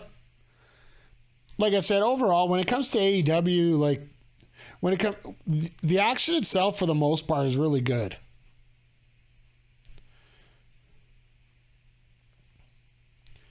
Even the women's match is being somewhat solid here, and then I don't know what we're going to get next week. Are we going to get a continuation of what happens over in this match, or are we going to get the what I suspect is going to be a Sheeta Hater match going in next week? We've already got 3 big matches signed for next week's Dynamite. MJF Ricky Starks for the World Championship. John Moxley, Adam Page. Oh, and there's a quick tag.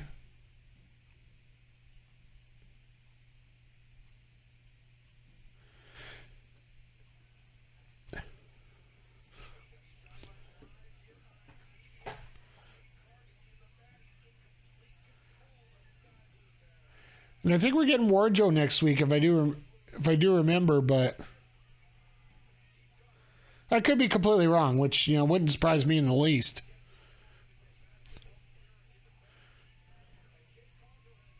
Oh, the other match, of course, the trios match. The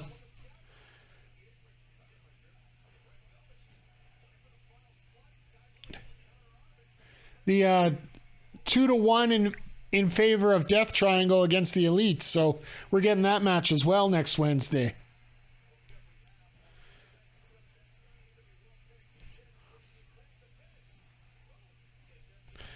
I would love to see that go to a time limit draw just to piss off everybody on the internet. That main event between FTR and the Acclaimed. As the signal dies for a second there, it's like, don't do this to me. If you're watching the TSN feed here in Canada, it just flaked out for about 3 seconds there. Just as I said that.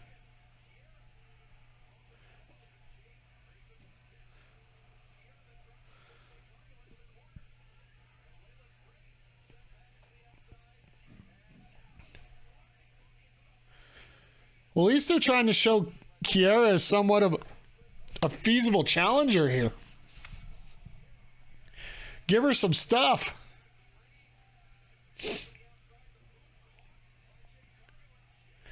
Jesus! What a hell of a spine buster there by Jade. That was pretty awesome. Oh, and there's the reversal.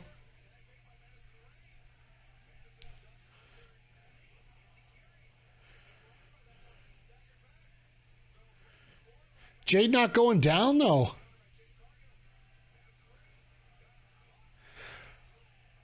So they intentionally did it so that Madison would be the one to eat the pin.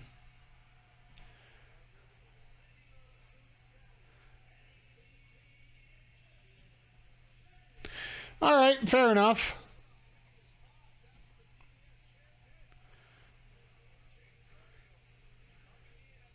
Jade basically, comes in to mop up the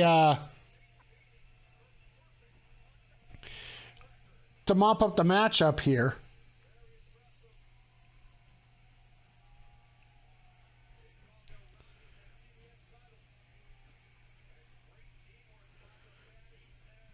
It almost makes me wonder, what are they going to do next with Jade? Like, there was no Bow Wow here.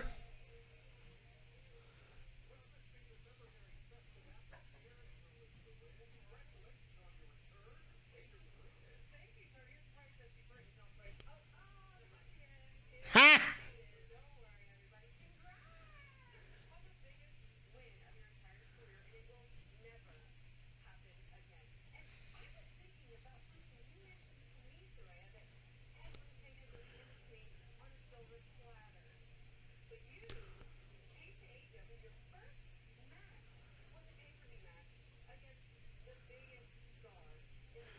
Okay.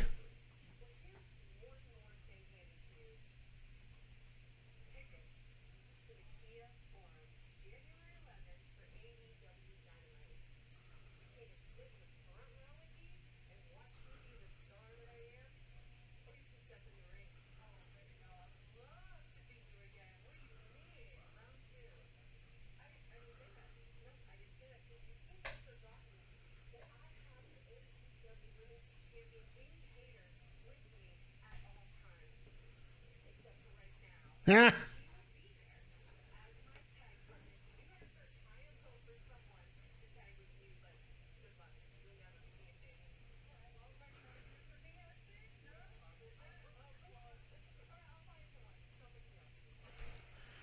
Okay, so we got our first match set up for January 11th. Britt and Jamie Hayter versus Saraya and blank. Here's the thing, and here's the thing. In other words, there's going to be not much on Rampage this week again. A lot of we'll hear froms. Well, they got to set up a pay-per-view the night later, right? So Takashida's taking it.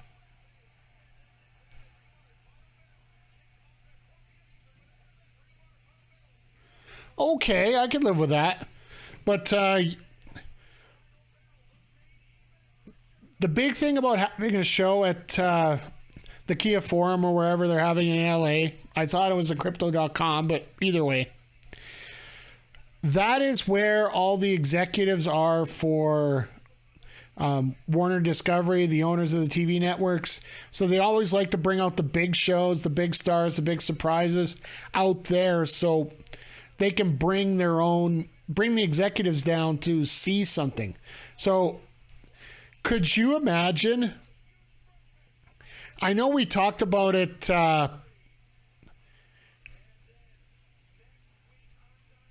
I know we talked about it last pay-per-view here for Full Gear, but could that be the spot where Mercedes shows up? I know we keep talking about it and it never seems to happen, but could you just imagine if Saraya's tag partner was the person that put her on the shelf for that long? I honestly could see that. It would just be so apropos, and it seems like they're working so well together, right?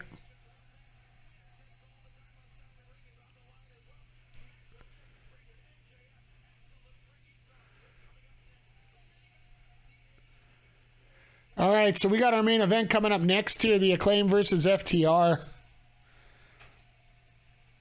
I don't think this is the unification match that they really want. Well, it's only a one-way title match, right? So if the Acclaimed win, there's no skin off FTR's rear end on this one, right? Because they could still go into Final Battle there as champions.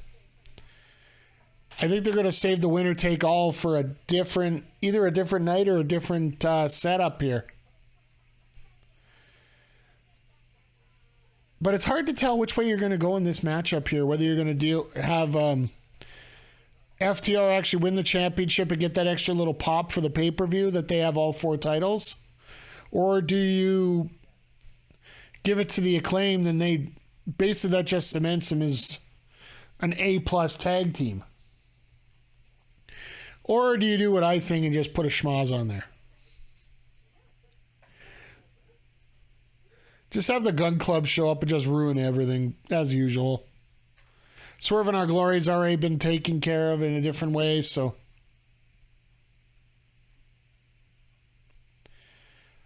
But yeah, just before we get to the main event here, I just want to remind everybody that's here that we will be streaming the Game Awards tomorrow night. I will be on approximately at 5 o'clock. I'm grabbing a whiteboard, and we're going to sit down and we're going to figure out what we're going to be playing next year. Well, at least a good part of it based on the previews and everything that comes up. I know that I'm looking forward to Tekken 8 being on there, as well as Street Fighter 6. Street Fighter 6, I'm guessing that they're going to have a couple character reveals at the Game Awards. And for all the viewers that are there, I'm going to guess Cammy's going to be one of them. Just because that when you have a bunch of gentlemen sitting there watching your video, might be a way to get somebody into the game watching her. So I'll blow the whistle on that and just leave it there. But there's going to be a whole bunch of announcements of stuff we haven't even heard of. And here's my ultimate troll job thinking here. When it comes to the Game Award, I'll bring this up tomorrow too. Ed Boon came out and said there's going to be no NRS announcement. What if? Just what if?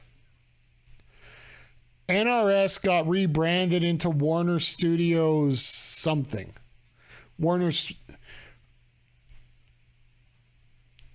So it wouldn't be necessarily coming from NRS. It would be coming from another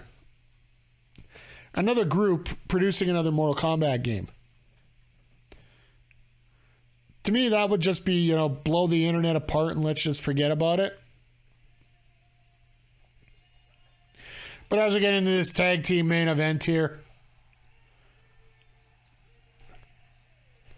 this one will be a great match. We got about 20 minutes.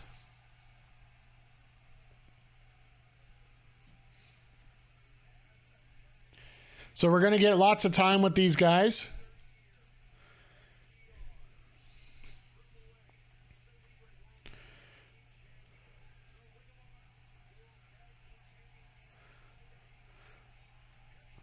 What was with being so late there coming out?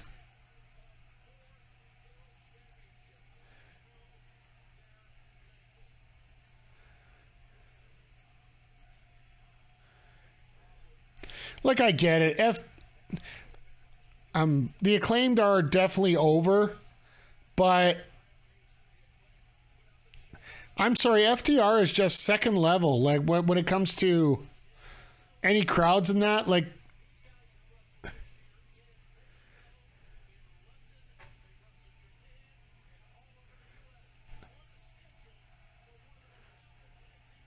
these guys have absolutely. Uh-oh. Here comes the rap.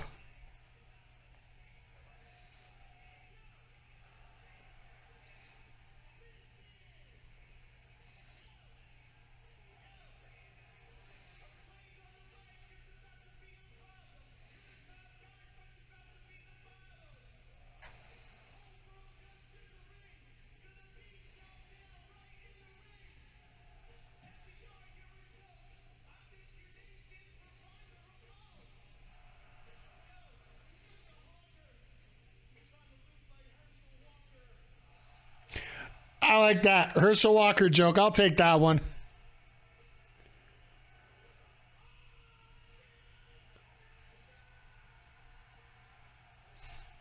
All right. I could see the level of respect in this match just because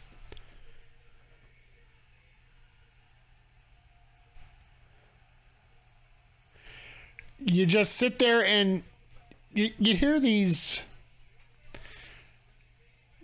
little barbs back and forth. You hear the rap. The rap wasn't as crazy as you would normally see in another match. That just shows respect.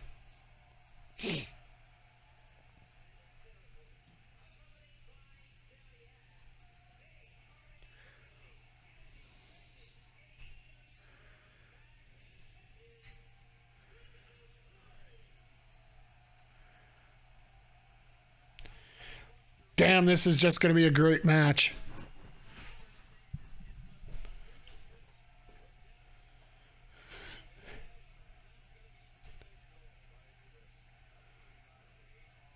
Like, this is going to be the definition of a 50-50 crowd, I feel, tonight.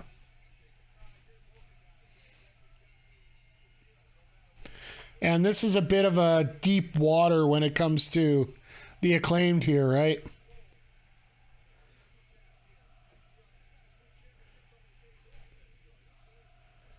Like, early on, you're going to get these chants and that, and Dax is just going to, yep. It's great you got this, but, you know.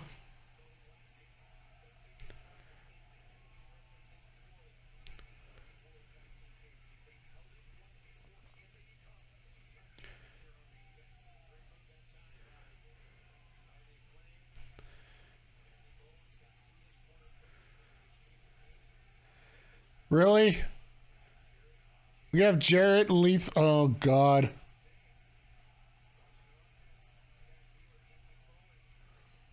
Yeah, because they're supposed to be the next feud for the Acclaimed, right? Because Jeff Jarrett doesn't have anything else better to do.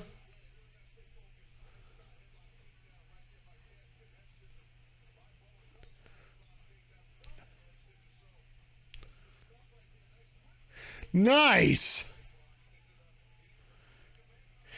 I'm always interested when I see a wrestler do a move that you normally don't expect a whole lot. Like, you don't, like, normally when somebody sweeps the leg, it's a takedown, right? And just a little bunny hop like that, just to get him out of the way there. It actually worked out perfect.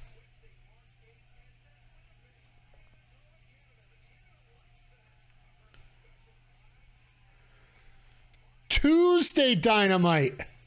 March 14th, going to Winnipeg. AEW is going to Winnipeg. So they're slowly working their way out west. For those that don't know, Winnipeg is about, geography-wise, it's about central Canada. It's about of a central city as you can get outside of, you know, middle of the Rockies, Ontario. So it's going to be interesting to have a Chris Jericho homecoming there, right?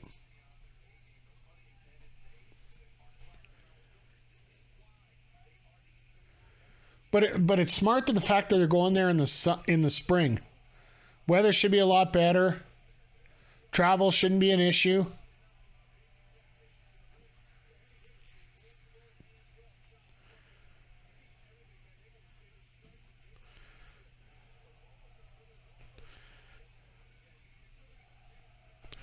I love the fact that this is just such a...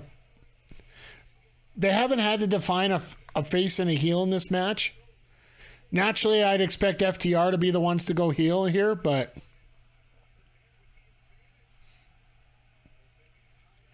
Nobody won that one.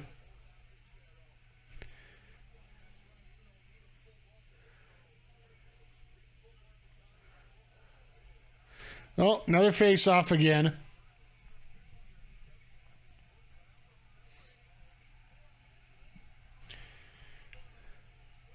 Watch this. Referee calls for a double DQ. To hell with it.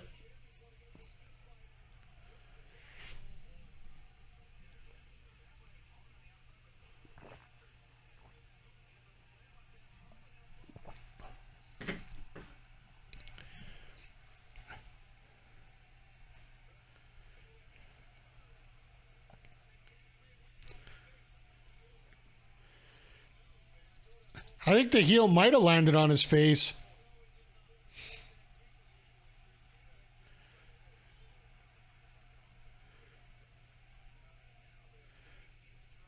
Don't go for a crowd shot on that. This crowd's fired up for the match, but they aren't that fired up.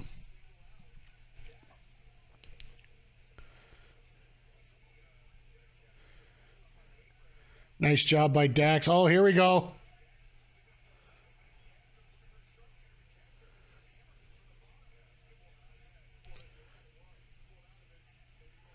So is he going to do a... oh, God. I think this is what we call a sharpshooter.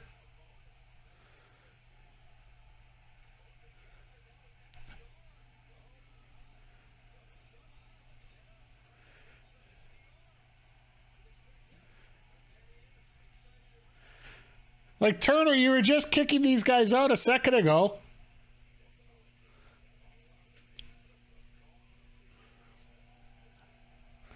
Like I said, wrestling, it's all about the story that they put together on it, so.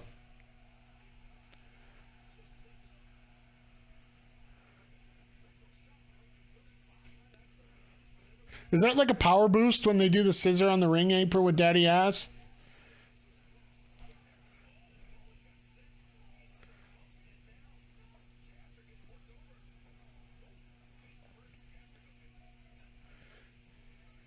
Oh, no. Wow.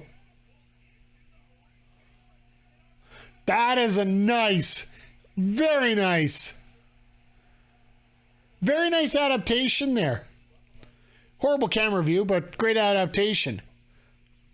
Doing the slingshot into the ring apron underneath, or the ring foundation underneath. That's actually a very smart way to progress this story and turn the tides the way that you need to change them there. It's just amazing to watch how smooth FTR is in the ring. And the Acclaim, like, for all the gimmicks that they have, they're still showing up as one of the best tag teams around that just haven't got the push that they deserved. Now they got the titles. Now it's all about the defenses right now. Now that Swerve and Our Glory's in the back of the line, out of the picture, taking on Shane Taylor Productions, which I still personally believe will be a double turn. Shane Taylor turns on his partner. Keith Lee turns on Swerve, and Taylor and Lee walk out of there together. I would laugh to the no end if that's what ended up happening.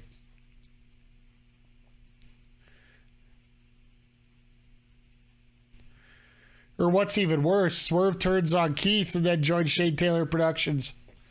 That's another one I could see happening.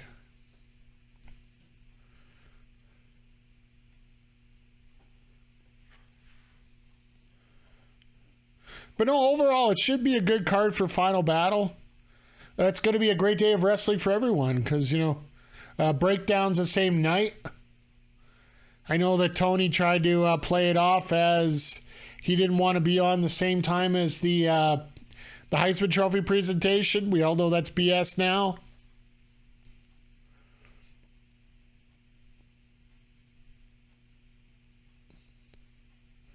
We got a little bit of closure tonight with William Regal.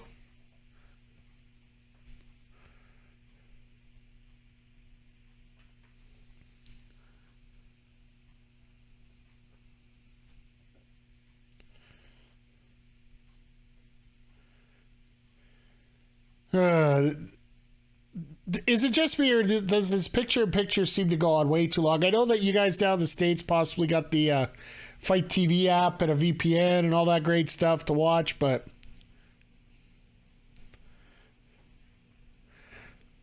instead of having to do all that fancy stuff, I just prefer to watch it for free. I don't know, maybe it's just me.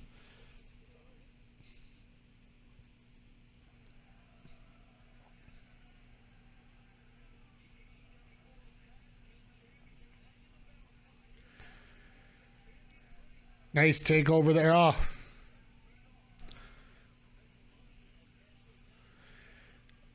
Textbook TV match going on here right now.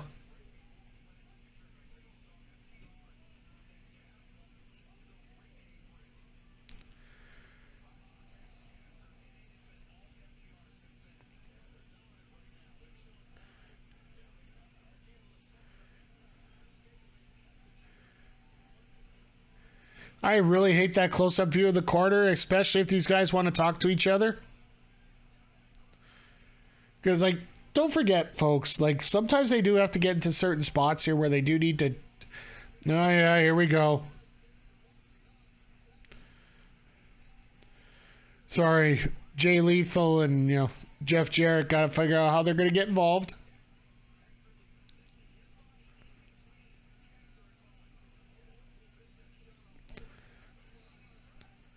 There's a hot tag to Bowens, which we all know is a medium tag because we got another 9 minutes to go before the show's over. Unless Jarrett's coming out.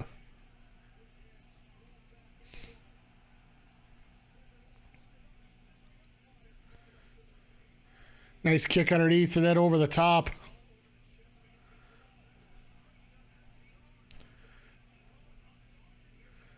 Loving how Bowens is getting his work in like this. Nice kick. Knee to the face.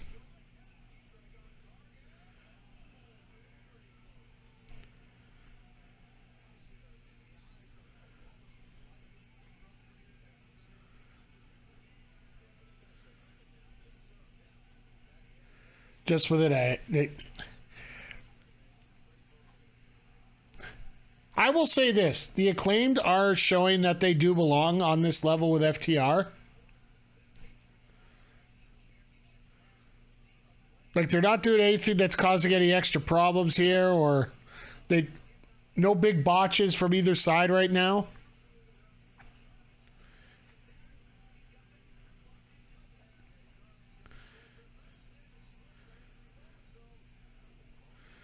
But I will say this right now. If anybody here...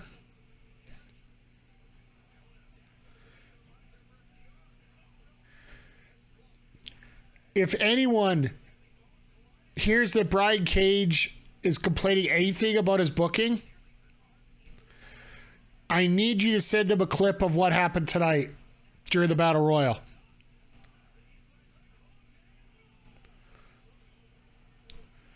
Like, anybody that's going to be in the world title picture, they have to have a way of just not having something that egregious show up. Or if you're going to do something like that, make sure you find a way to cover it up. Like, I get moves get botched. Like, we were talking earlier about the Claudio Jake Hager suplex there, or a hurricanrana off the top rope. Yeah, it didn't come out perfect, but I wouldn't consider that a complete botch.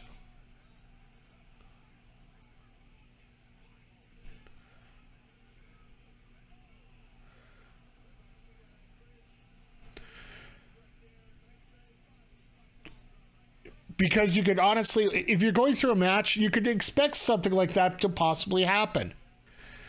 It's a move that Claudio normally doesn't do. It's normally a move that Hager doesn't have to take. So both guys, it happens. Cage going over the top rope. Well, that's the part that frustrates me more than anything when it comes to it.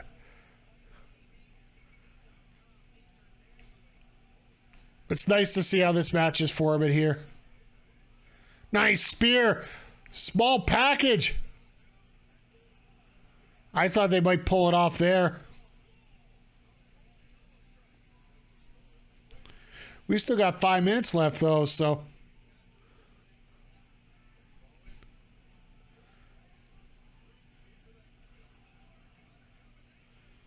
Hey, Darthwick, good to see you back, yeah. As we wrap up this edition of Dynamite... It's been a hell of a main event. You're definitely seeing that the Acclaimed are belonging here with FTR. It's been a crazy night.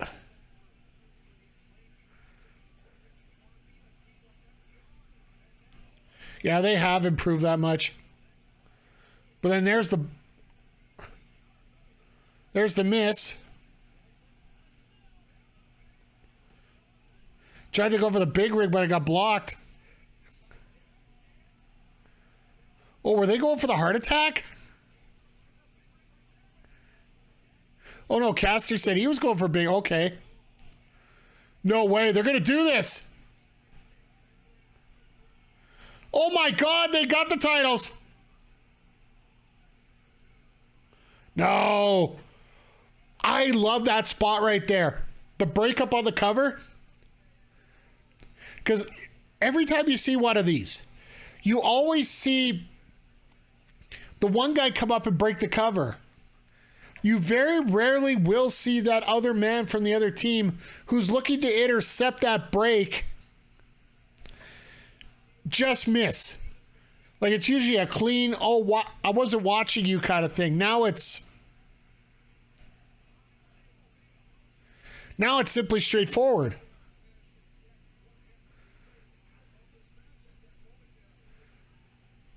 Oh, here we go. Power of Glory spot.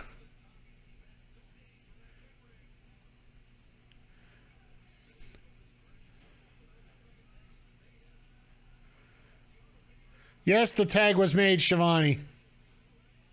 Oh, no.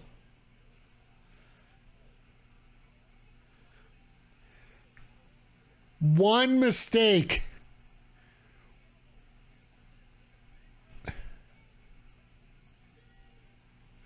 Oh, nice. And that was just so smart. Like, everybody's just dodging out of the way. Everybody knows what everybody's going to do.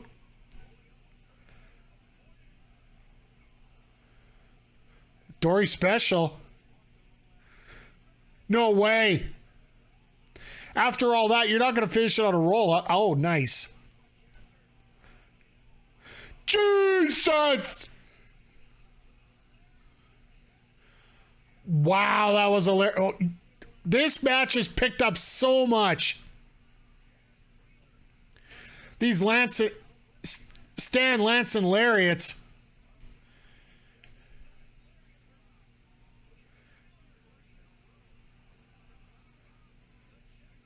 Oh no! Wow!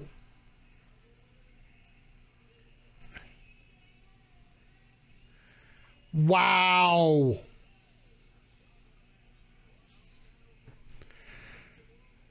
That match kicked into about fifth gear in a hurry there. But it almost... I don't know about you guys. Did it almost feel like it ended prematurely?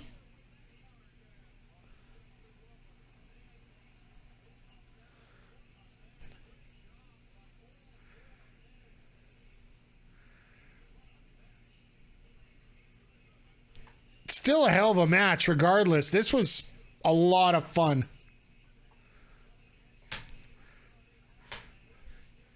This is almost the Acclaimed seal of approval here tonight.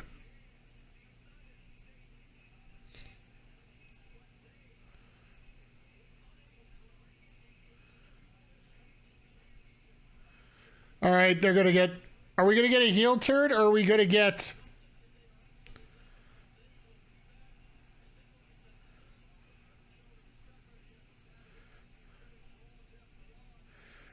All right.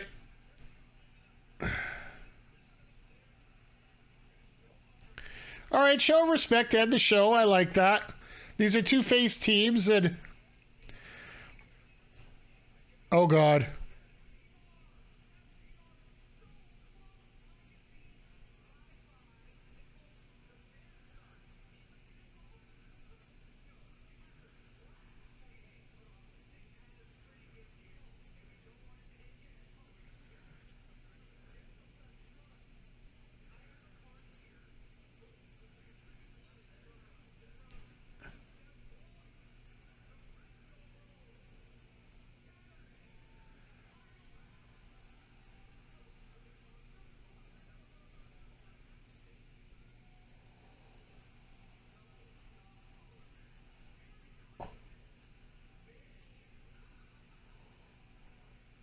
Holy crap!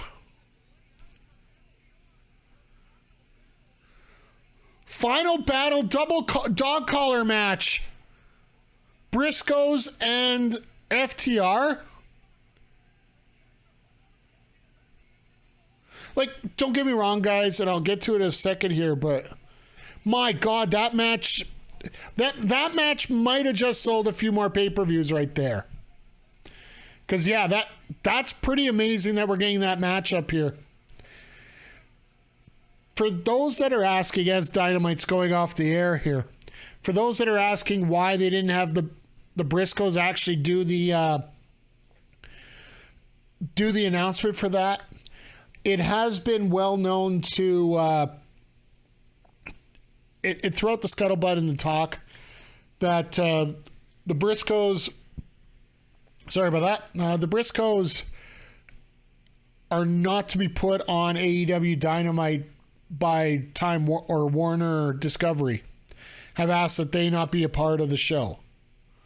So getting those Wiener Schnitzels known as the Guns to make the announcement is actually a pretty smart. There is some history with the Briscoes that isn't exactly exemplary on some stuff, so I don't want to get into too many details. You can look it up yourself if you wish. There's been a few controversial takes from the Briscoes that it seems like executives are not too fond of. And I don't want to go through all the details personally because I don't know the exact ones, but I do know the fact that Time Warner Discovery have said no to the Briscoes. So if they were going to have this, it was sort of anticlimactic when it came into the first time these guys faced off for the ROH Tag Team Championships, because you sort of knew that there was not going to be any TV available for them to have their to have any future matches. But now that there's a talk that there might possibly be a TV deal in the works for ROH,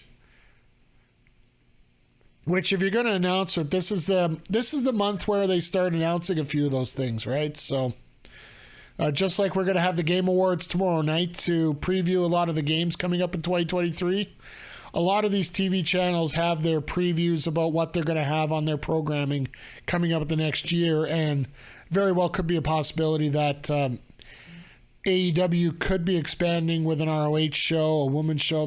There's all this speculation of different ideas of shows that are coming up, but I think that match will give you quite an opportunity to understand whether they're close to a deal or not. Because I don't think they're going to want the ROH Tag Championships off TV for an extended amount of time. I know they got 16 billion other belts, but at the same time, I believe those tag championships are very important. So, but tonight, I'd have to say a pretty decent night of Dynamite. It was